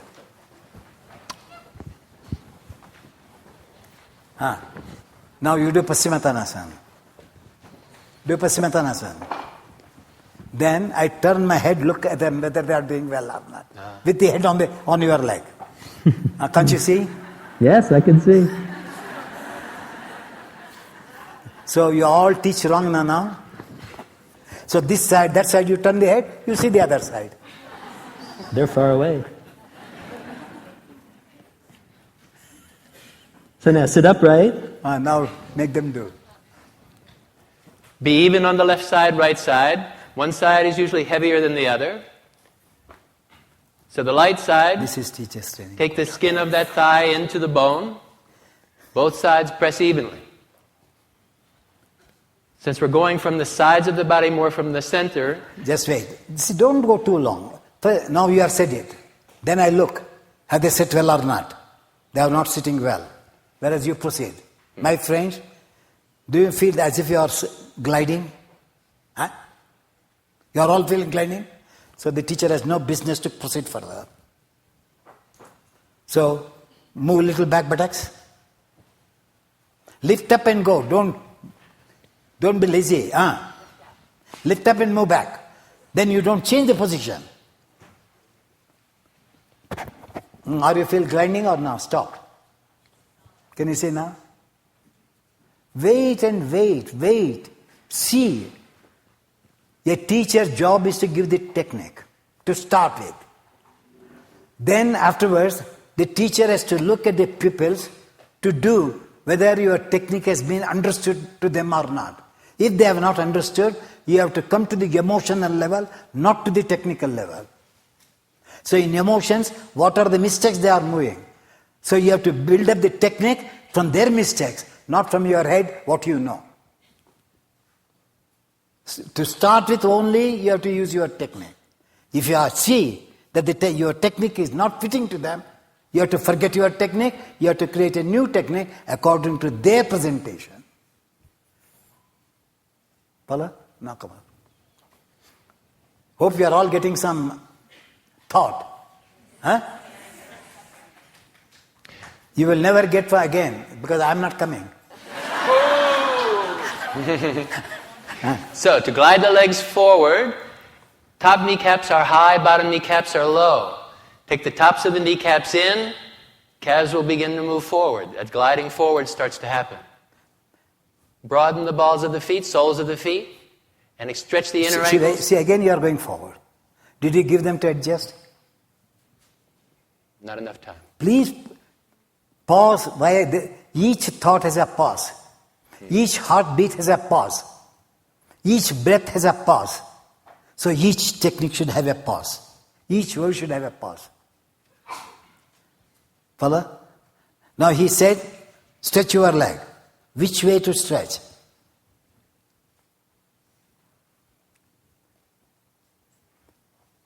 Follow? Back legs elongates, stretches forward. Top leg stretches backwards. That is vertical action. I've got two. Upwards and downward. So the top leg vertically moves towards the trunk, bottom leg moves towards the heel.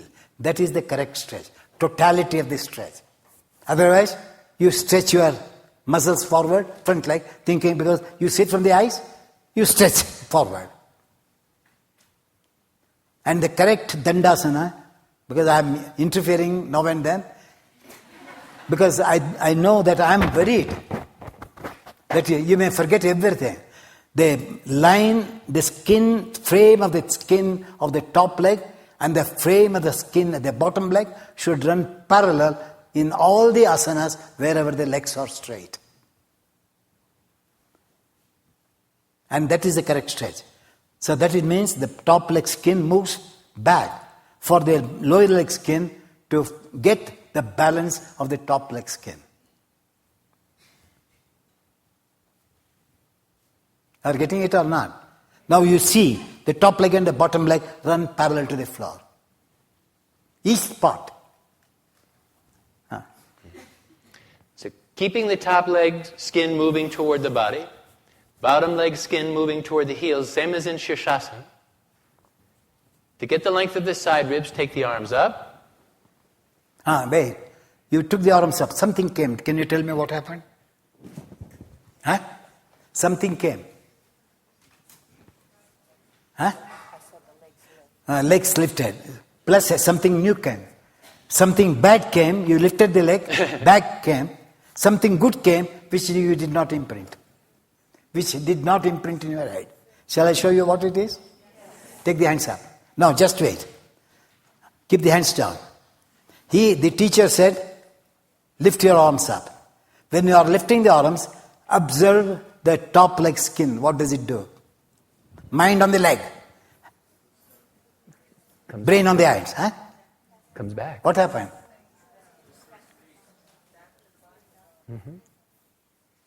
They rolled in or not? The skin rolled in or not? Yes. See how you lose it? So I say, oh, something rolled in. So let me establish it. So with your mind, you have to turn a little more. That is known as establishing. Otherwise you forget again. It does on its own and disappears on its own. So in order to see that it does not disappear, you have to establish that one. Let it imprint in my brain. Now again take the hands up. See the groins come closer to each other automatically.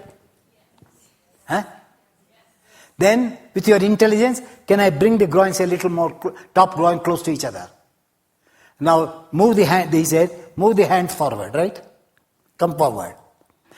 Then you came forward, say something went wrong. No, don't touch, hold the leg.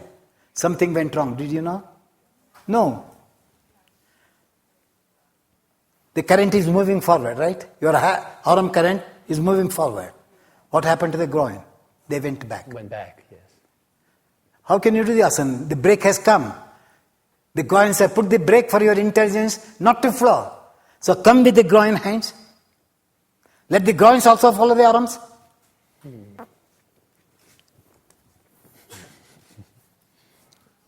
Now, is the length increase or decrease? Much longer. And now, keeping that in mind, as my head is coming, I will take this support of the groin and I move the groin along with the movement of the head. Stay there. In case you can't move, release the groin and move towards the knee. You can go down. Again, if it locks, again release the groin, tightness of the groin, move to the knee. You can go down.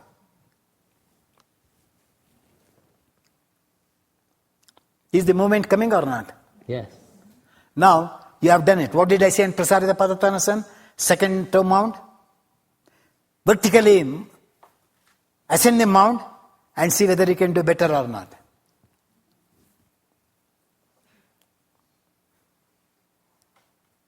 And now come up. Is the pose good or not? Much better. You can't get the final pose today. It's only, I'm showing, a forerunner to a final pose. That's all I can do today. Huh? How to run to get the final pose. Next pose. Next pose. Bharadvajasana, number 1. Unroll your blanket. Fold it. Sitting in Dandasana, just watch. Sitting in Dandasana, take your legs to the left. Left shin just above the ankle in the arch of the right foot. Now wait. That's where you go. See, that's where for me difficult. Now that's why I cannot finish the cycle what I have given. Because they're all sometimes disturb me. Now he said, turn the foot. Right? Which part of the foot touch? Did you say? I didn't say. Can you say now? Now get up again. And start with, how do you turn? Which is the brain? Bottom foot or the top foot? Bottom foot. Bottom foot. Is your foot placed correctly? The sensation is there. The skin is pricking the flesh. Is it correct then? If it is pricking, something is wrong.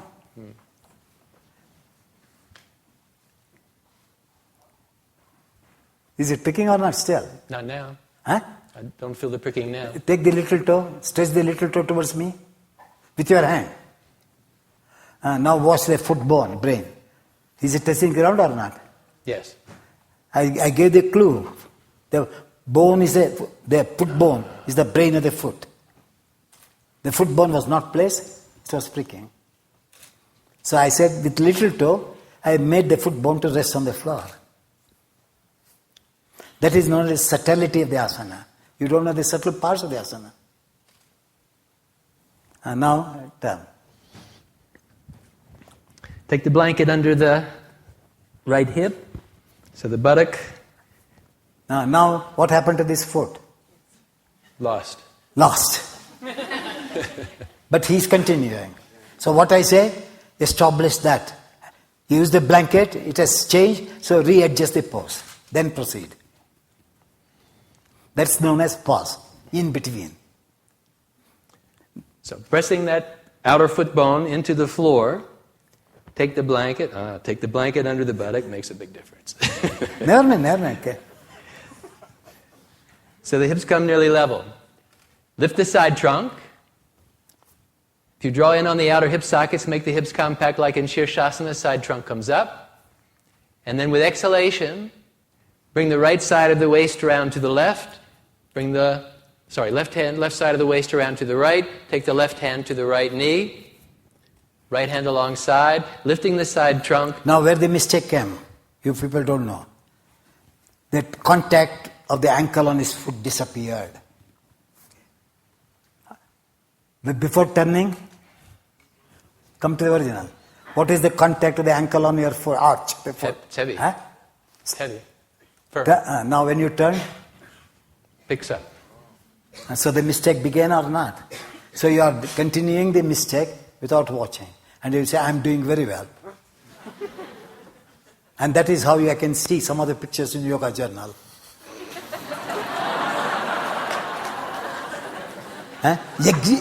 Please, asanas, exhibitive presentation is sensual presentation. Here, exhibitiveness is not there, inhibitiveness is there. So please notice the difference.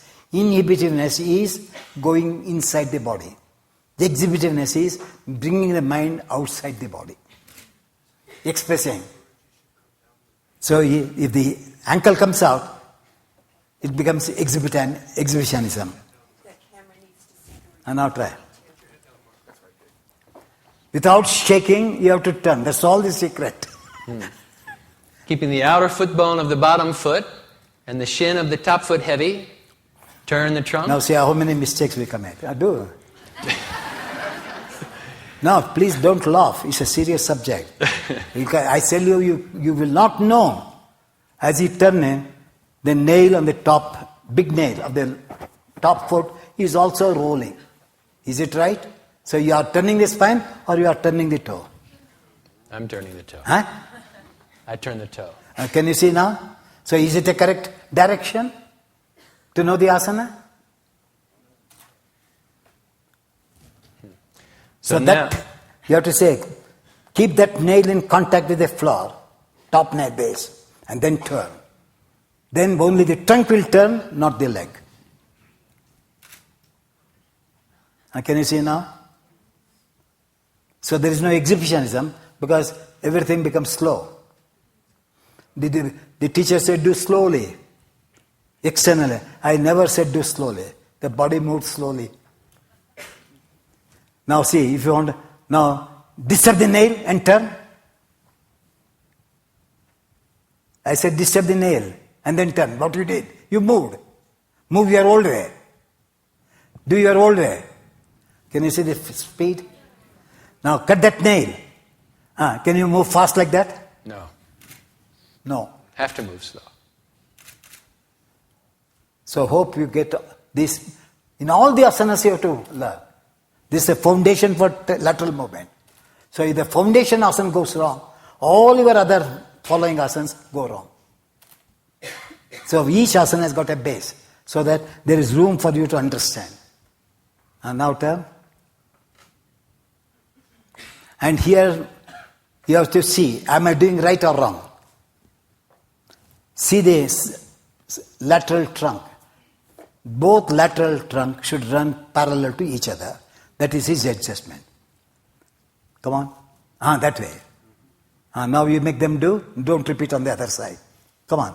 Okay. They have to repeat on the other side. Make them do. Make them do. Okay.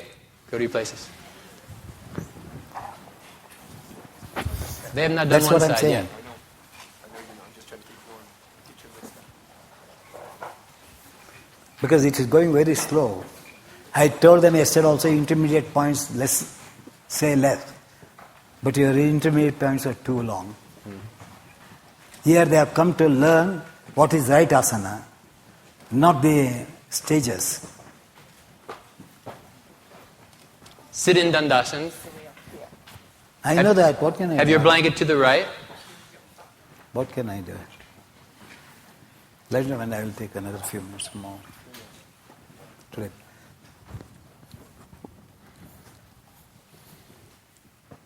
See how much time you are wasting? They're still wiggling around out there. If they don't listen, I will go fast to the class. I carry a pin for you people. You should be as alert as I am. Follow? You cannot play, take your own time. Take your own time at home, not here. Now Take it fast. Take the legs to the left. Left shin in the arch of the right foot. That outer bone of the right foot, the bottom foot, press down. Center that bone, exact. Then then big toe of the left foot, firm on the floor. Keep that firmness of the outer bottom foot bone and the top foot, big toe nail. Never mind. And the then pick confusion up your will come. hip. I follow. Don't shift the bones. I follow the difficulties. And take the blanket under the buttock. They have to lock both the knee patellas while turning. Patella should not shake. So thighs are parallel, patella is steady as you turn, or as you take the blanket. Firm knees to rotate. Now keeping that outer foot bone firm and stretching the big toe, exhale, turn toward the right. Don't shake the feet. Toenail of the left foot still stretching back. Left hand catch the right knee. Now which sides of the body is long, which side is short? Do not lift the top leg up while turning. You have to sink the top leg thigh to the ground to turn. Left thigh descend, left buttock bone descend. Top leg stable. Keeping that top leg stable, draw the right side ribs in, take the left side ribs taller. Right side is longer than the left. And keeping that evenness, that parallelity in the sides of the trunk. Just wait. Please do not turn the body with your flesh. Turn the skin. Maximum revolve the skin. Disconnect the skin from the flesh and then turn. And then do with the flesh once. Then release the flesh. Then do once with the skin. Alternatively go on doing. One skin movement, one flesh movement. One skin movement, one flesh movement. You turn more.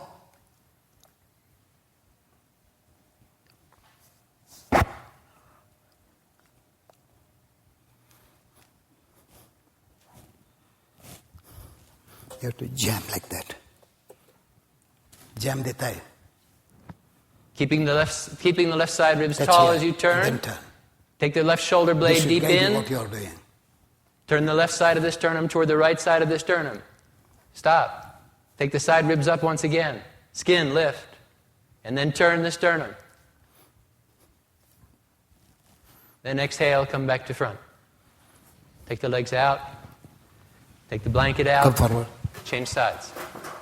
Sit, put both legs Take the inside. feet over to the right. One by one.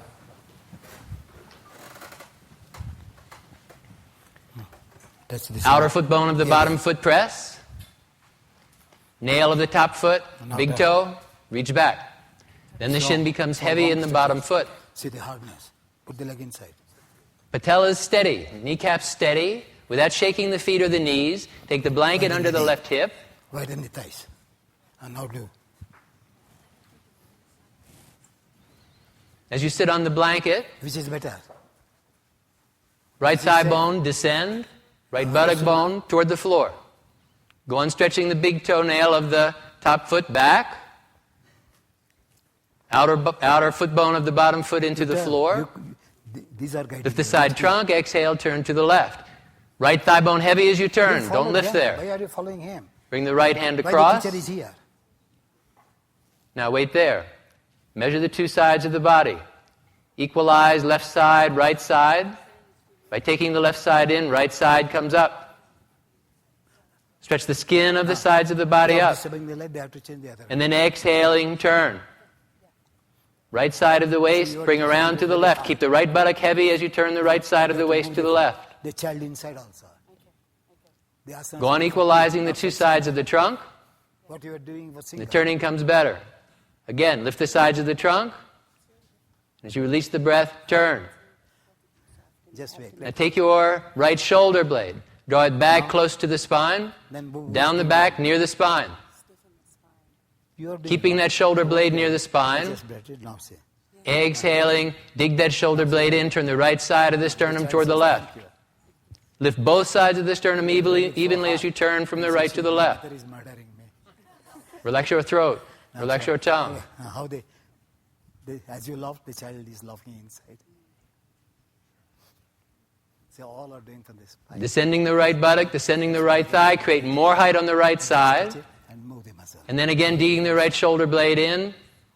More turn can come. John, you have taken too long for Bharadvajasana. Exhale, come back to the front. Finish. It's skin. I'm finished. You should be soft.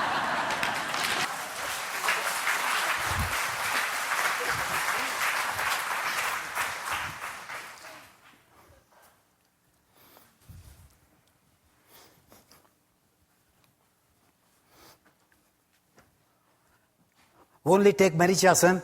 Ardha Matsyendrasana I cannot give today.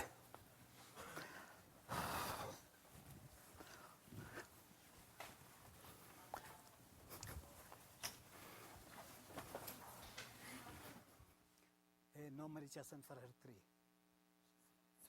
No, the height should be increasing still. I can see the tightness, right? You can't feel it. The very appearance tells me that something is wrong. They have to turn it on over there, I think. So, And now see? Now do. Now what happened now? in Marichasana, you bend one leg, so the base of the pose is one straight leg and the other bent leg. The bent leg pushes you back a little bit. So What happened when now? you bend the leg, take care And to don't relax blame the me. I groin did something so or that you something can happened. bend the leg why in don't you blame me? without going backwards.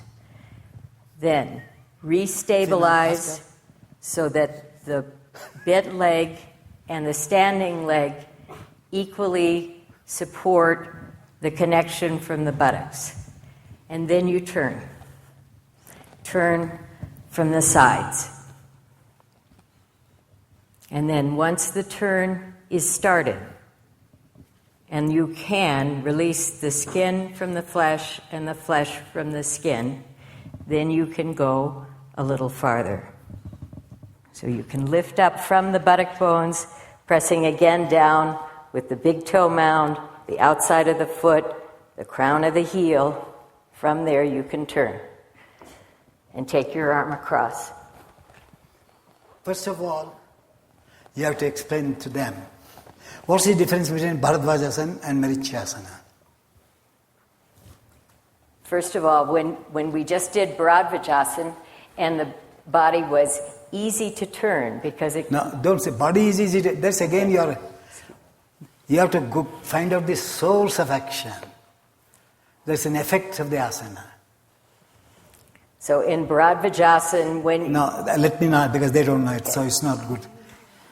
When you do Bharadvajasana, it's a concave movement of the spine.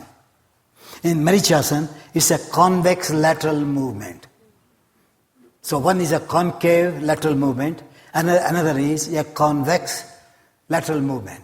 So that's why the yogis educate in convex movement what are the behavioral patterns of the spinal muscles. In concave action, lateral movement, what are the functions of the muscles of the spinal vertebra. So this is what the asanas are given to learn for us. But don't consider that Bharadvajasana is the fine first pose, because the convex lateral movement is very difficult. Concave is easy. That's why she said the chest rotated. Follow na? That is, I did not use my intelligence to know why it is rotated. I have to find out why it is rotated. That's why I've told them to take Marichasana, because Ardha Matsyendrasana, Pashasana and Bharadvajasana are concave lateral movements. It's only Marichasana is the only one which has got a convex lateral movement. So you have to know the differences between this asana and that asana. And in Bharadvajasana, you turn the lumbar. Follow? In Ardha Matsyendrasana, you turn the lower lumbar and thoracic dorsal. Bharadvajasana, you don't turn the dorsal area much. Because there is no resistance. So that's why the gradation comes. So what do you learn from Bharadvajasana? The lumbar which normally moves. So you learn to educate them what is the range of movement it gives. In Ardha Matsyendrasana, then you say what is the range which increases from Bharadvajasana. Whereas if you go to Pashasana, it further increases. That means your brain and mind is taken inside the body to observe the movement of the action of the spine. That's why they are graded. Paripurna Matsyendrasana, I'm sure that no chance one in 100 may do, 1 in 1,000 may do. And that's why once, you must have heard Dhirendra Brahma says, I am not explaining Paripurna Matsyendrasana because nobody can do. But I have given it in my book, which you all know. So, follow? So that's an escapism. All cannot do it, so I am not giving. But give a thought, because Hatha Yoga Pradipika does not speak of Ardha Matsyendrasana. It only speaks of Paripurna Matsyendrasana. Hence, we have to know. So that's how they graded downwards in order to reach Paripurna Matsyendrasana. Hatha Yoga does not speak of Ardha Matsyendrasana. It only speaks of Paripurna Matsyendrasana. All cannot do it. It's a fact. But probably in those days they were doing it. That's why they gave that asana. So, Marichasana. Now, she said, bend your leg. And now do the pose. Now see how difficult to turn the back? Is it easy like Bharadvajasana? No, sir. Now some people in Western countries still it is difficult. Now see what I do sometimes, I teach a wrong pose. What happened?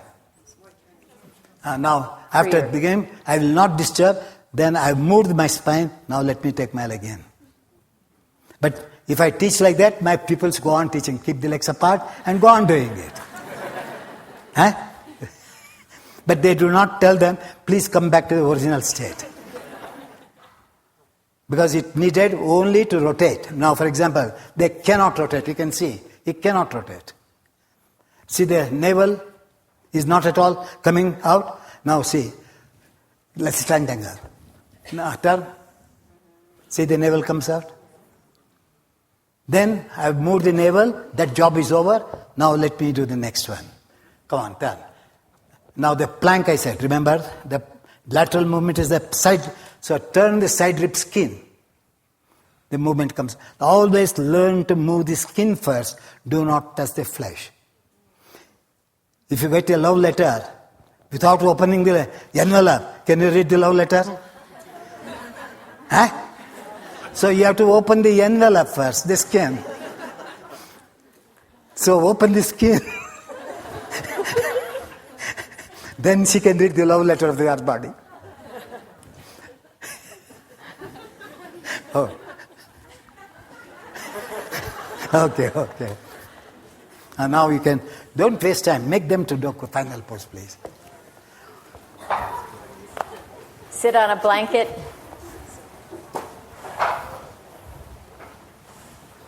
Sit down quickly.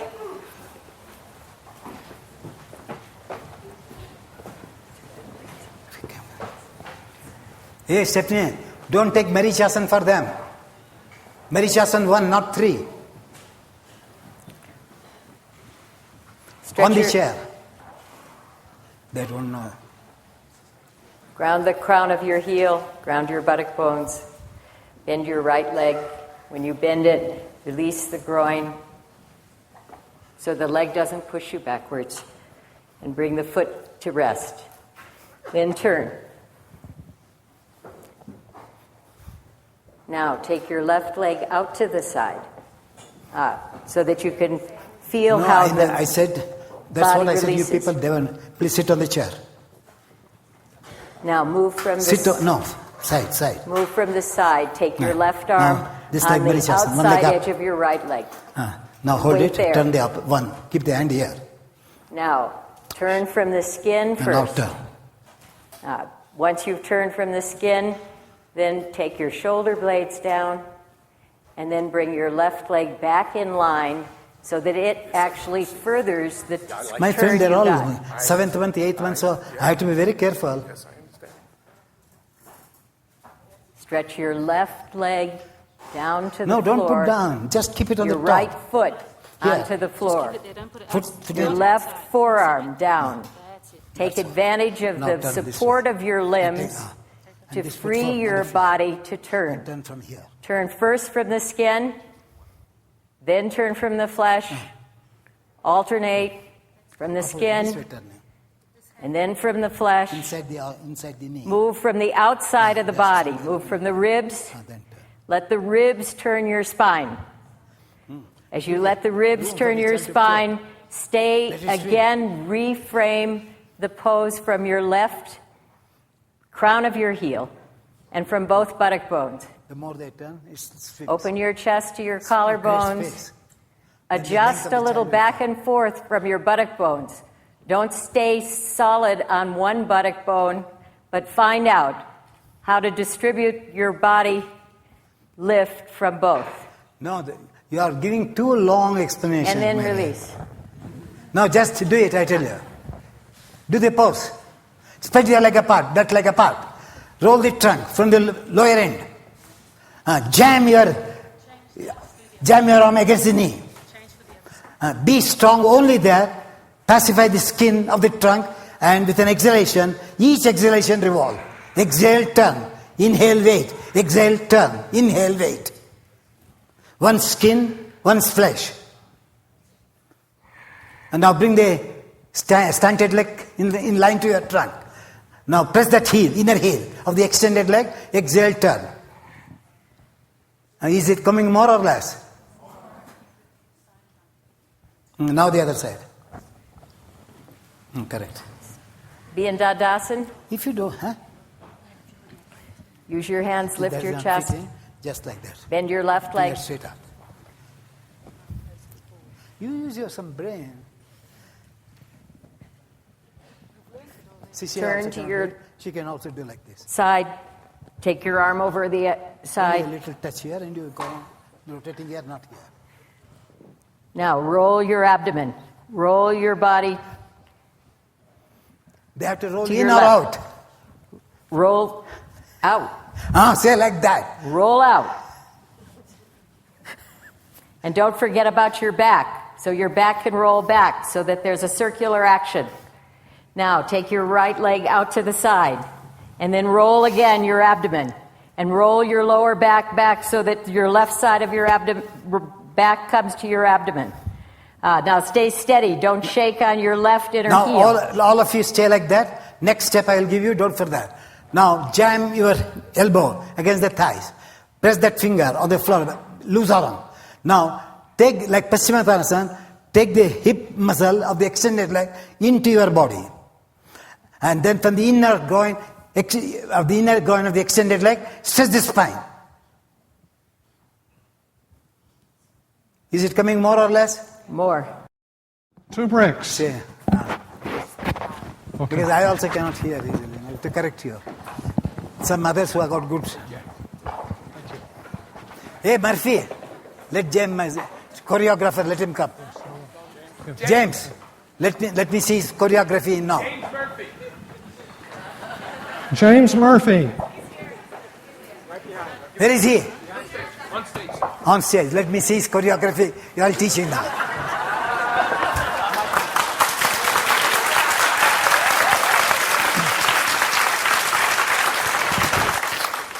Now come on. You know, choreography begins from the middle of the metatarsal. See, you caught me quicker? Huh?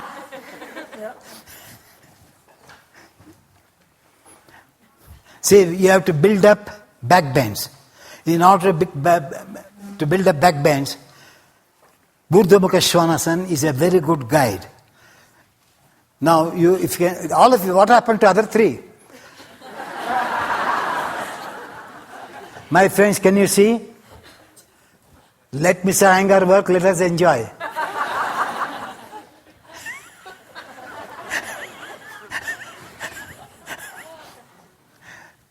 because when you do Urdhva Dhanurasana, many of you do with turning the foot away. So that's why this asana is a very good guide. What you get in this asana, you have to use the same principle in Urdhva Dhanurasana. That's why I said, take this asana. Come on. Now when you do it, you have to measure. Stand up. This is the middle portion of the body. This is the middle portion. So the middle portion of the metatarsal and the middle portion of the bottom shin should be parallel to the floor when you do it. Urdhva Mukha Svanasana. All of you do the other way. You do Urdhva Mukha Svanasana. Now see, he touches the inner part of the foot. Do the other one. Do there only. You 4 people go on doing. See, one turns inside, one turns outside. Now John is turning the inner arch up. Here, the inner arch is down. So which one is the right asana? Which is the right? So he explains according to she explains according to her. Say, I have patella, knee, in different directions, Louis. So each one do differently. So whom to take, which is the correct asana? So touch exactly the middle portion, from the middle toe, adjust your skin, flesh. Go now. No toe should turn in or out. All the 5 toes should face the opposite wall. See the change came place or not? All their positions change. Now, in this asana, you can observe the inner leg is very difficult to lift. The outer leg is easy to lift. Inner leg is alright. See, this is the inner corner. Except Murphy, he's a choreographer, he catches me fast. Now see, he's turning. Still, the inner calf muscle is not, the middle calf is not facing the ceiling. See, he did fast compared to others. Can you see? So that is the line for back bends, because back cannot be seen. It can be felt. So this is also, if you want quotation, I can give from Yoga Sutras, because people say Aiyenger talks nonsense. Drashta anustravika vishay vitrashtisa vishikara sanya. What you can see from the eyes, correct it from the eyes. What you can listen from the ears, correct from the ears. What more quotation you want? It's not Aiyenger. So when you are doing the pose, the sensation, the vibration here, the vibration there, inner knee, outer knee, are not the same. Are they same? Now what have you to do? Now see, adjusted. They are still staying. They are stale. This fellow did it. You follow? And when he is doing Urdhva Mukha Svanasana, wait. Go, take rest, you can do it. Now do it. Enough. Half a second is enough. Yes. Now, this is the middle portion. This is the wrist. So the elbow has to turn out. Because in Urdhva Dhanurasana, we turn this muscle out. So if you keep like that, your back bendings also will be like that. Because the back bend, the back of the elbow should face the back of the leg in Urdhva Dhanurasana. Now, you have to turn, and we all stretch here. We cannot stretch here. So stretch from here. Can you see now? Now, Chaturanga Dandasana. Vinyasa Yoga. I am teaching Vinyasa Yoga now. Chaturanga Dandasana. Can you see the leg? Without understanding, the inner leg is long. Just look. Inner leg is long. Straight. Urdhva Mukha Svanasana. Inner leg is dead. And they say, power yoga. The power is dead in his leg. How can you call that power yoga? Sorry for my criticism, but I am opening your eyes. Like Chaturanga Dandasana do. Do Chaturanga Dandasana. Maintain the leg like that and come to Urdhva Mukha Svanasana. How difficult it is. No, do you mean to say I don't know power yoga? So people calling nonsensical names. Adho Mukha Svanasana. Combination of the leg in Chaturanga Dandasana, Urdhva Mukha Svanasana is the Adho Mukha Svanasana. Does anybody know these things? Now, as I explained about the leg, see the muscles. The elbow is all dead. Not one is doing Adho Mukha Svanasana. Now do Chaturanga Dandasana. I showed you about Shirshasana. The edge of the elbow is completely parallel to the back wall. Can you see? Do Urdhva Mukha Svanasana, elbow position changed. Nobody knows. Arey, Chaturanga Dandasana, the elbow was there. Why should I change the position in Urdhva Mukha Svanasana? The head of the elbow should face the back wall. That means you have to turn the biceps. Can you see? That also they don't know. Then, now here what happens, in Urdhva Mukha Svanasana, the biceps at the bottom extends. In Adho Mukha Svanasana, you have to learn how to extend the bottom of the biceps and then how to dictate that extension on the top of the biceps. Now do Adho Mukha Svanasana. Say they narrow. The biceps narrowed, bottom biceps narrowed. So I say, why should it narrow? When it was long in Urdhva Mukha Svanasana, how can it be short in Adho Mukha Svanasana? Extend. And now see the height comes. Now when you do Adho Mukha Svanasana, see the center of the ankle. And that center of the ankle and the center of the knee should face each other. Not taking the palms away. Because that is a clue to do right Urdhva Dhanurasana. And now do Urdhva Dhanurasana. Lie on your back.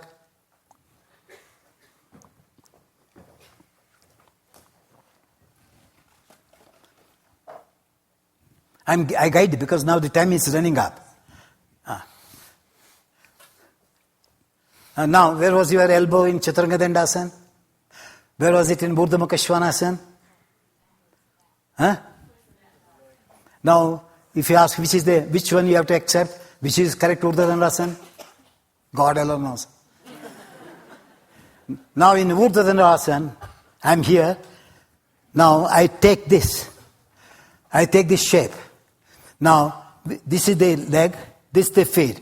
So naturally this is the middle portion. So middle portion should be higher than the rest of the body in back bend. Is it higher?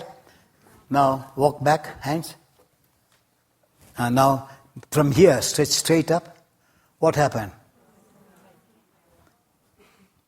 Take the hands back. Urdhva Mukha Svanasana. This is the wrist, this is the shoulder.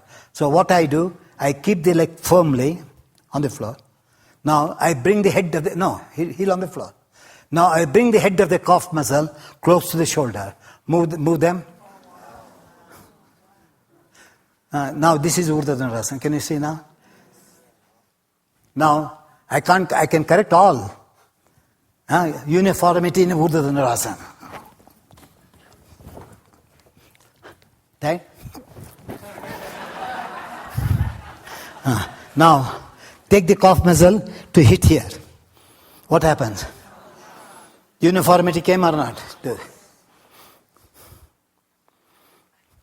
Now, see, nobody works here. This is power yoga. I am very powerful. See my chest.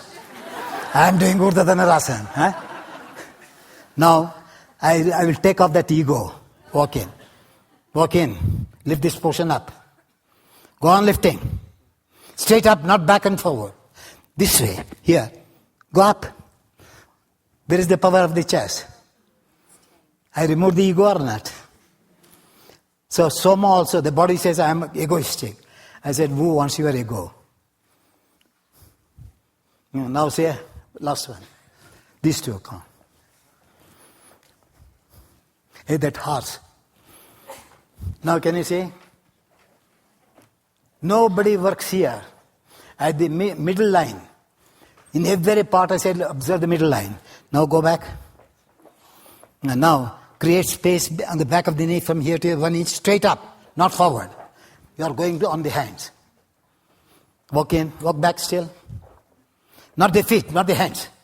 Take the foot back. Now take the heel up. Heels up. Stretch the top leg. Amount heavily from the middle toe. Now it came up or not? Now what I do, I'll say, you hip, that is, hey Louis, I call this Louis, I will not drop you. Only take the leg down, not my head. Head should remain here. Only leg should go down. That means you have to release the inner calf muscle. Have I kept the height or not?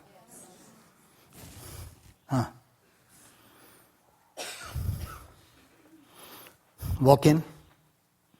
Foot. And now, you can see, of course, she has some problems. That is my job. Now, what I do, can I tell them? She has got artificial hip. Follow? So we cannot play. Now what I do, in her case, I support her heel out, toe in. And then stretch the outer part, not the inner part. For them, inner part, for her, outer part. Come on. Lift the head from here. Press the heel and go up. And now the pose came. Can you say now?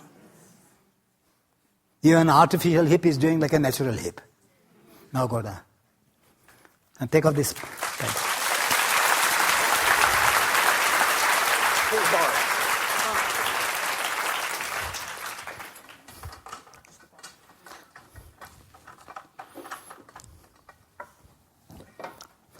I'm taking Patricia purposely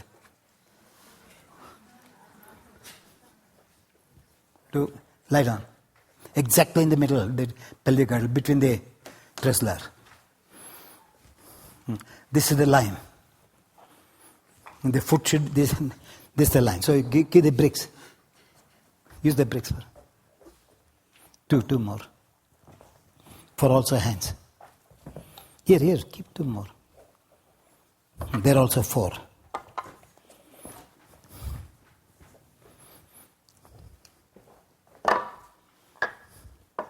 Do your Urdhvanasana. Let them be, hey, I want that. Keep it. And go. 2 more breaths.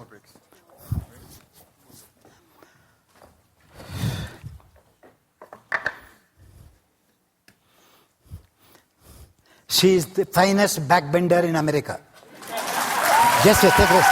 Take rest. She does very well. No doubt she is doing very well. But you people do not know what she cannot do. Even in Urdhvanasana, I am guiding her because she presents the body, but the mental torture is there. Nobody will know that. And now do they pose? Just have to measure. You want one more break? Yes, please. Fast.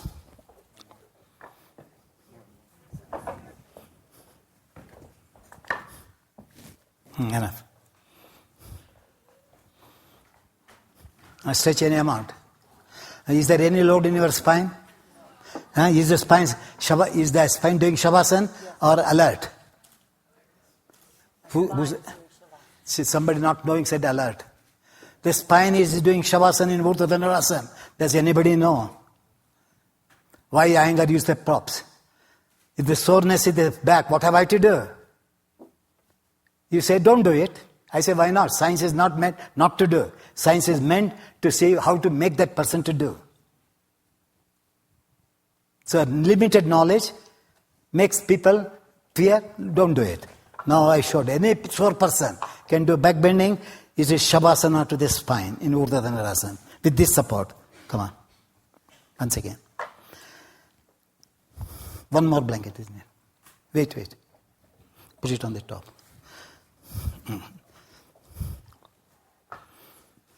And now, your afflicted part, is it in Shavasana or is it active? It's in Shavasana. Can you see now?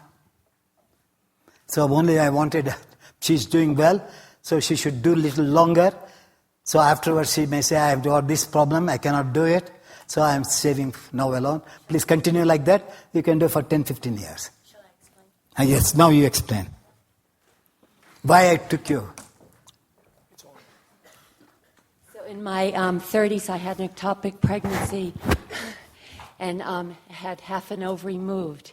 And as a result of that, I have a lot of scar tissue. My right side is much shorter than my left. And this area is also dull.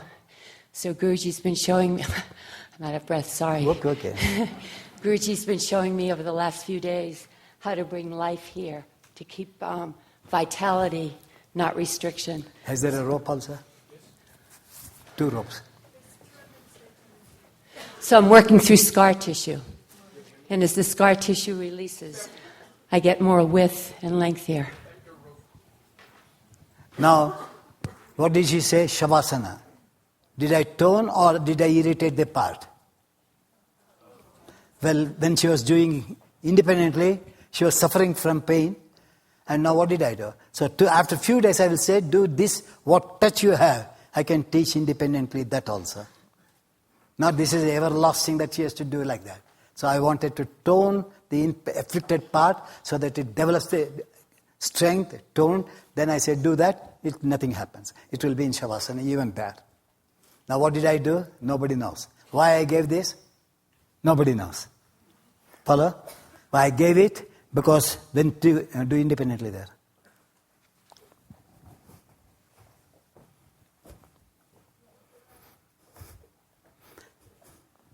Now if you see, good side, where is the pelvic girdle? Where is that? That's why one in short she said. So because she cannot, if she stretches, she feels as if she is going to tear this area. So what we call internal bleeding, which hemorrhage, which we'll know after a few years. So I don't want her to drop this, because this above, this is below. Do there again. Hands this way like that way, so that position will not change.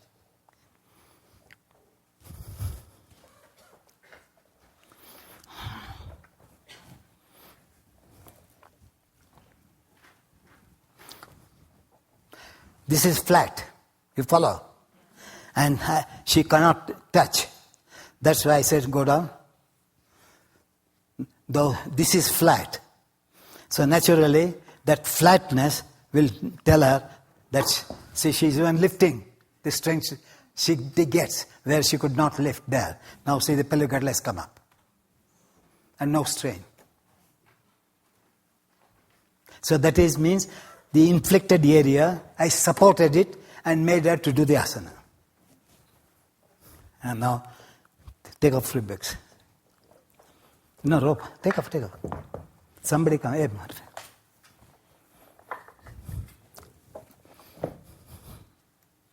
now she is also very good in Viparita Dandasana. Do Viparita Dandasana there. Outside there. Outside the house. She is very good, I'm not saying, wonderful. But I being a compassionate person, I said such a good lady should not suffer later. Now, legs out, stretch out. Now only she does on one leg, not at all on the other leg. Because this does not allow her to do the asana. But the rest of the limbs are doing, except that. And now come here. Do the pose here. Somebody here, please, supporting. How many bricks she needs?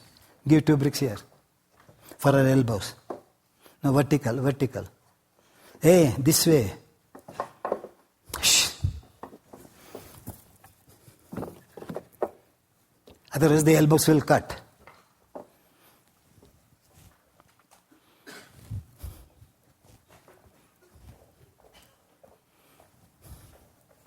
Put it here. Now wait. Pulley type. Stretch your leg out. You heard her vibration? What did she say?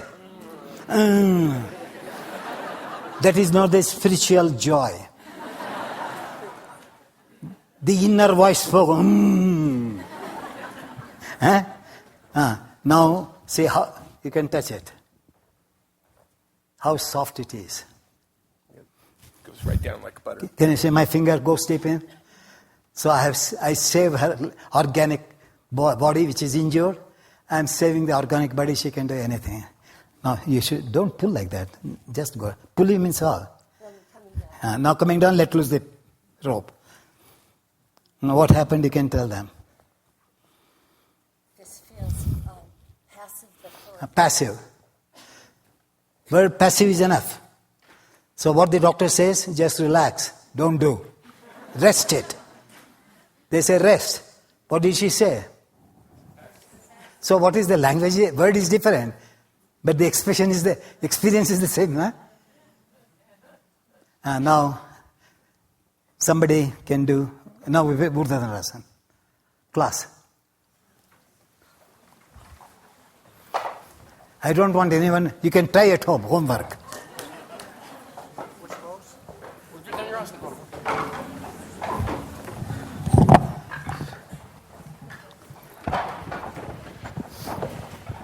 So come to your mat and lie on your back.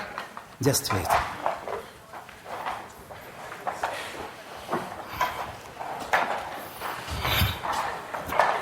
Lie down.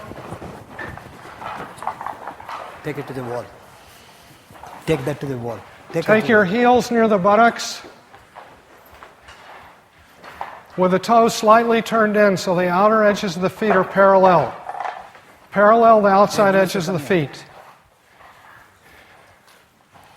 And then place your hands, fingertips near the shoulders. Now pause here. Adjust so that the scapula dropped. No. See, you are going and going. I have already given lots of points. Why do you go to your old methods of teaching? Yes, sir. Your middle finger, is it facing the feet? They are tilted wrists and you are going on further and further. Adjust your middle finger so Press the inner wrist to the floor. The elbows come closer. Now pressing the inner wrist, go up.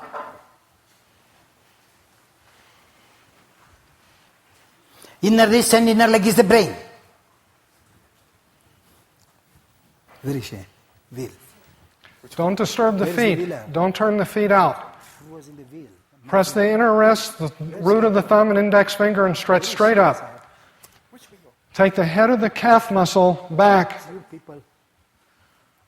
and lift the back of the thighs and buttocks straight up. Press straight down through the heel of the hands, through the heels of the feet, and lift straight up. Side ribs up. Is there another one? Back of the thighs up. Is there one? Fully extend. And now with an exhalation, release and come back down. Put something on the top. Now one more time. Place the feet once again. Properly. Place your palms properly. Middle finger should line up directly back through the heels. Facing that way. Take a breath. With an exhalation, press the inner wrist bone and heel of the hand and come straight up. Don't disturb the feet. A lot of you are turning your feet and knees out. Outer knees in. Outer thighs up. Now walk in. Walk in with, not with your feet, with your hands. Take a step in with your hands. And then press straight down, press the heels down, and take the head of the calf muscle back. The back of the thighs, bottom of the buttocks straight up. Outer thighs straight You have up. nothing to worry to hold. Outer knees in. like that. Don't take the knees out. Outer knees in, outer thighs up. See that you're pressing the heel down and told you the to root of the bring thumb. And now release and come Give me down the once secretary. again. Go on wasting time. Only one you have got. No, come on. Come up now. Third time is the You have charm. understood? Third and final time. Get your presence of mind. Again, properly adjust your feet, properly adjust your This is hands. too light. I just showed the way. Adjust. Don't just be there, but see that the middle finger is lined up properly through the heels. Outer, the toe slightly in. Now take a I can't go on breath. repeating. Inhale the breath, and with your exhalation, press firmly down through the inner wrist and the inner palms and come straight up without disturbing the Can't feet. play with me like that, fellow. Come Get straight out, up. Get out.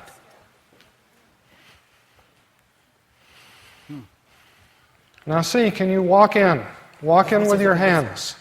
And now is it soft or hard? And then again, press straight down through the palms, inner wrist, and take the head of the calf muscle what did I back. say? Head of What the did- calf back. Hey, Heel down. Dean, what did I teach in Buddha Darshan?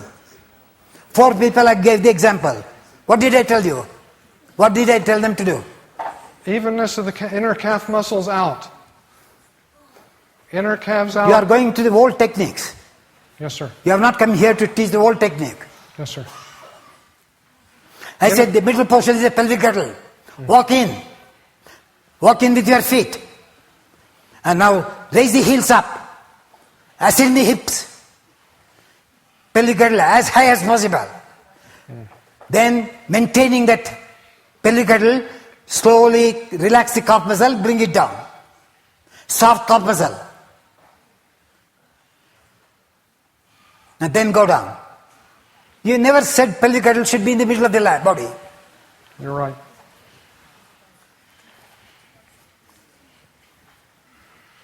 Now once again, the brain is the middle, pelvic girdle. So the distance between the arm and the leg should be measured from the pelvic girdle. So place your palms, your feet properly. Last one, go up. Exhale and go up. And now, harden your inner bank of the calf muscle. Not the calf which is touching the skin, but which is touching the bone.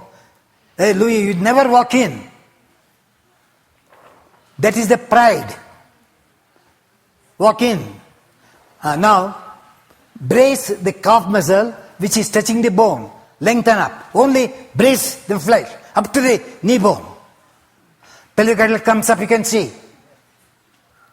Then, the middle of the thigh should get a rainbow shape. Middle of the thigh, back thigh, up. The back thigh should touch the front bone, thigh bone. And now go down. It's working. Working, good. Let's put it on you. Then you know that it's new. The other way. Sorry, sir. And now Viparita Dandasana. Viparita Dandasana. So be on your back. Keep your knees bent. Don't stretch your legs first. Because I saw now Viparita Dandasana. I am not your teacher. Your teacher wants to please you. And you want to shake hand to him. Wonderfully taught. I don't belong to that class. Paula? Either you learn from me or you go away from me. I got only 2 lines. Paula? No, that's my way, because that's what I said. My heart will say, my conscience should say, whether I give the lesson well or not, whether they received it or not. If you have not received, my conscience will say, what a stupid man you are, why are you proud? So in Viparita Dandasana, if you do not get it, learn first to raise the pelvic girdle higher and higher with bent leg. Don't go straight. Come on. Okay, I will take the class for the Viparita Dandasana. Because these people want to show that they have a lot of knowledge by expression. Come on, all of you start. You can listen and do. And now walk in the foot. Don't go out. Am I stable in my hips? Is my tailbone stable? The tailbone should become sharper. Till then, don't stretch the legs out. Both the ends of the tailbone should come in contact and compactness. Now roll the patella in, patella of the knee.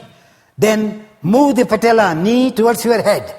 Then take the legs little by little out and again learn. Go out. And watch your knee patella. If it becomes loose, you have to strengthen it. Now to stretch the leg, you move the patella up to your thighs. Pay attention on the patella. Hey, you are not moving the patella. Move the patella. If it does not move, you can spread your leg away from your head 1 or 2, 3 inches away from you. Move the leg so that the patella gets stability. Now from the side inner calf muscle, stretch the legs, not from the outer. Inner leg, 100% attention on the inner leg. Don't get ahead of him. Bend your knees. And now, did the tailbone drop? So with that, in that position, now pressing the elbow and wrist, can I raise the tailbone up? And now go down. That is learning. Follow now?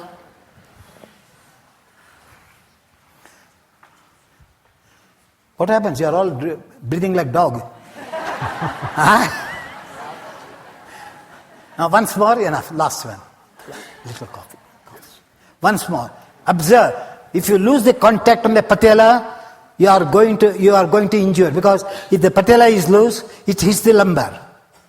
So don't think of the spine. Forget the spine. Let me stabilize the heel, knee, elbows, deltoids. Go on, work. Don't waste time, work. Just a little water. Keep it, I'll take it. If the cramp comes, take the heels out. The cramp will disappear. Heel away from the, little out to the toe. Outside, not inside. That way. The cramps will go. Now, keep the heels on the floor. Edge of the heel. From the bottom, back edge of the heel. Control the patella. Move the patella with the back heel. Then, press the wrist to the ground. Wrist and heel together will help the lumbar to go up without injury.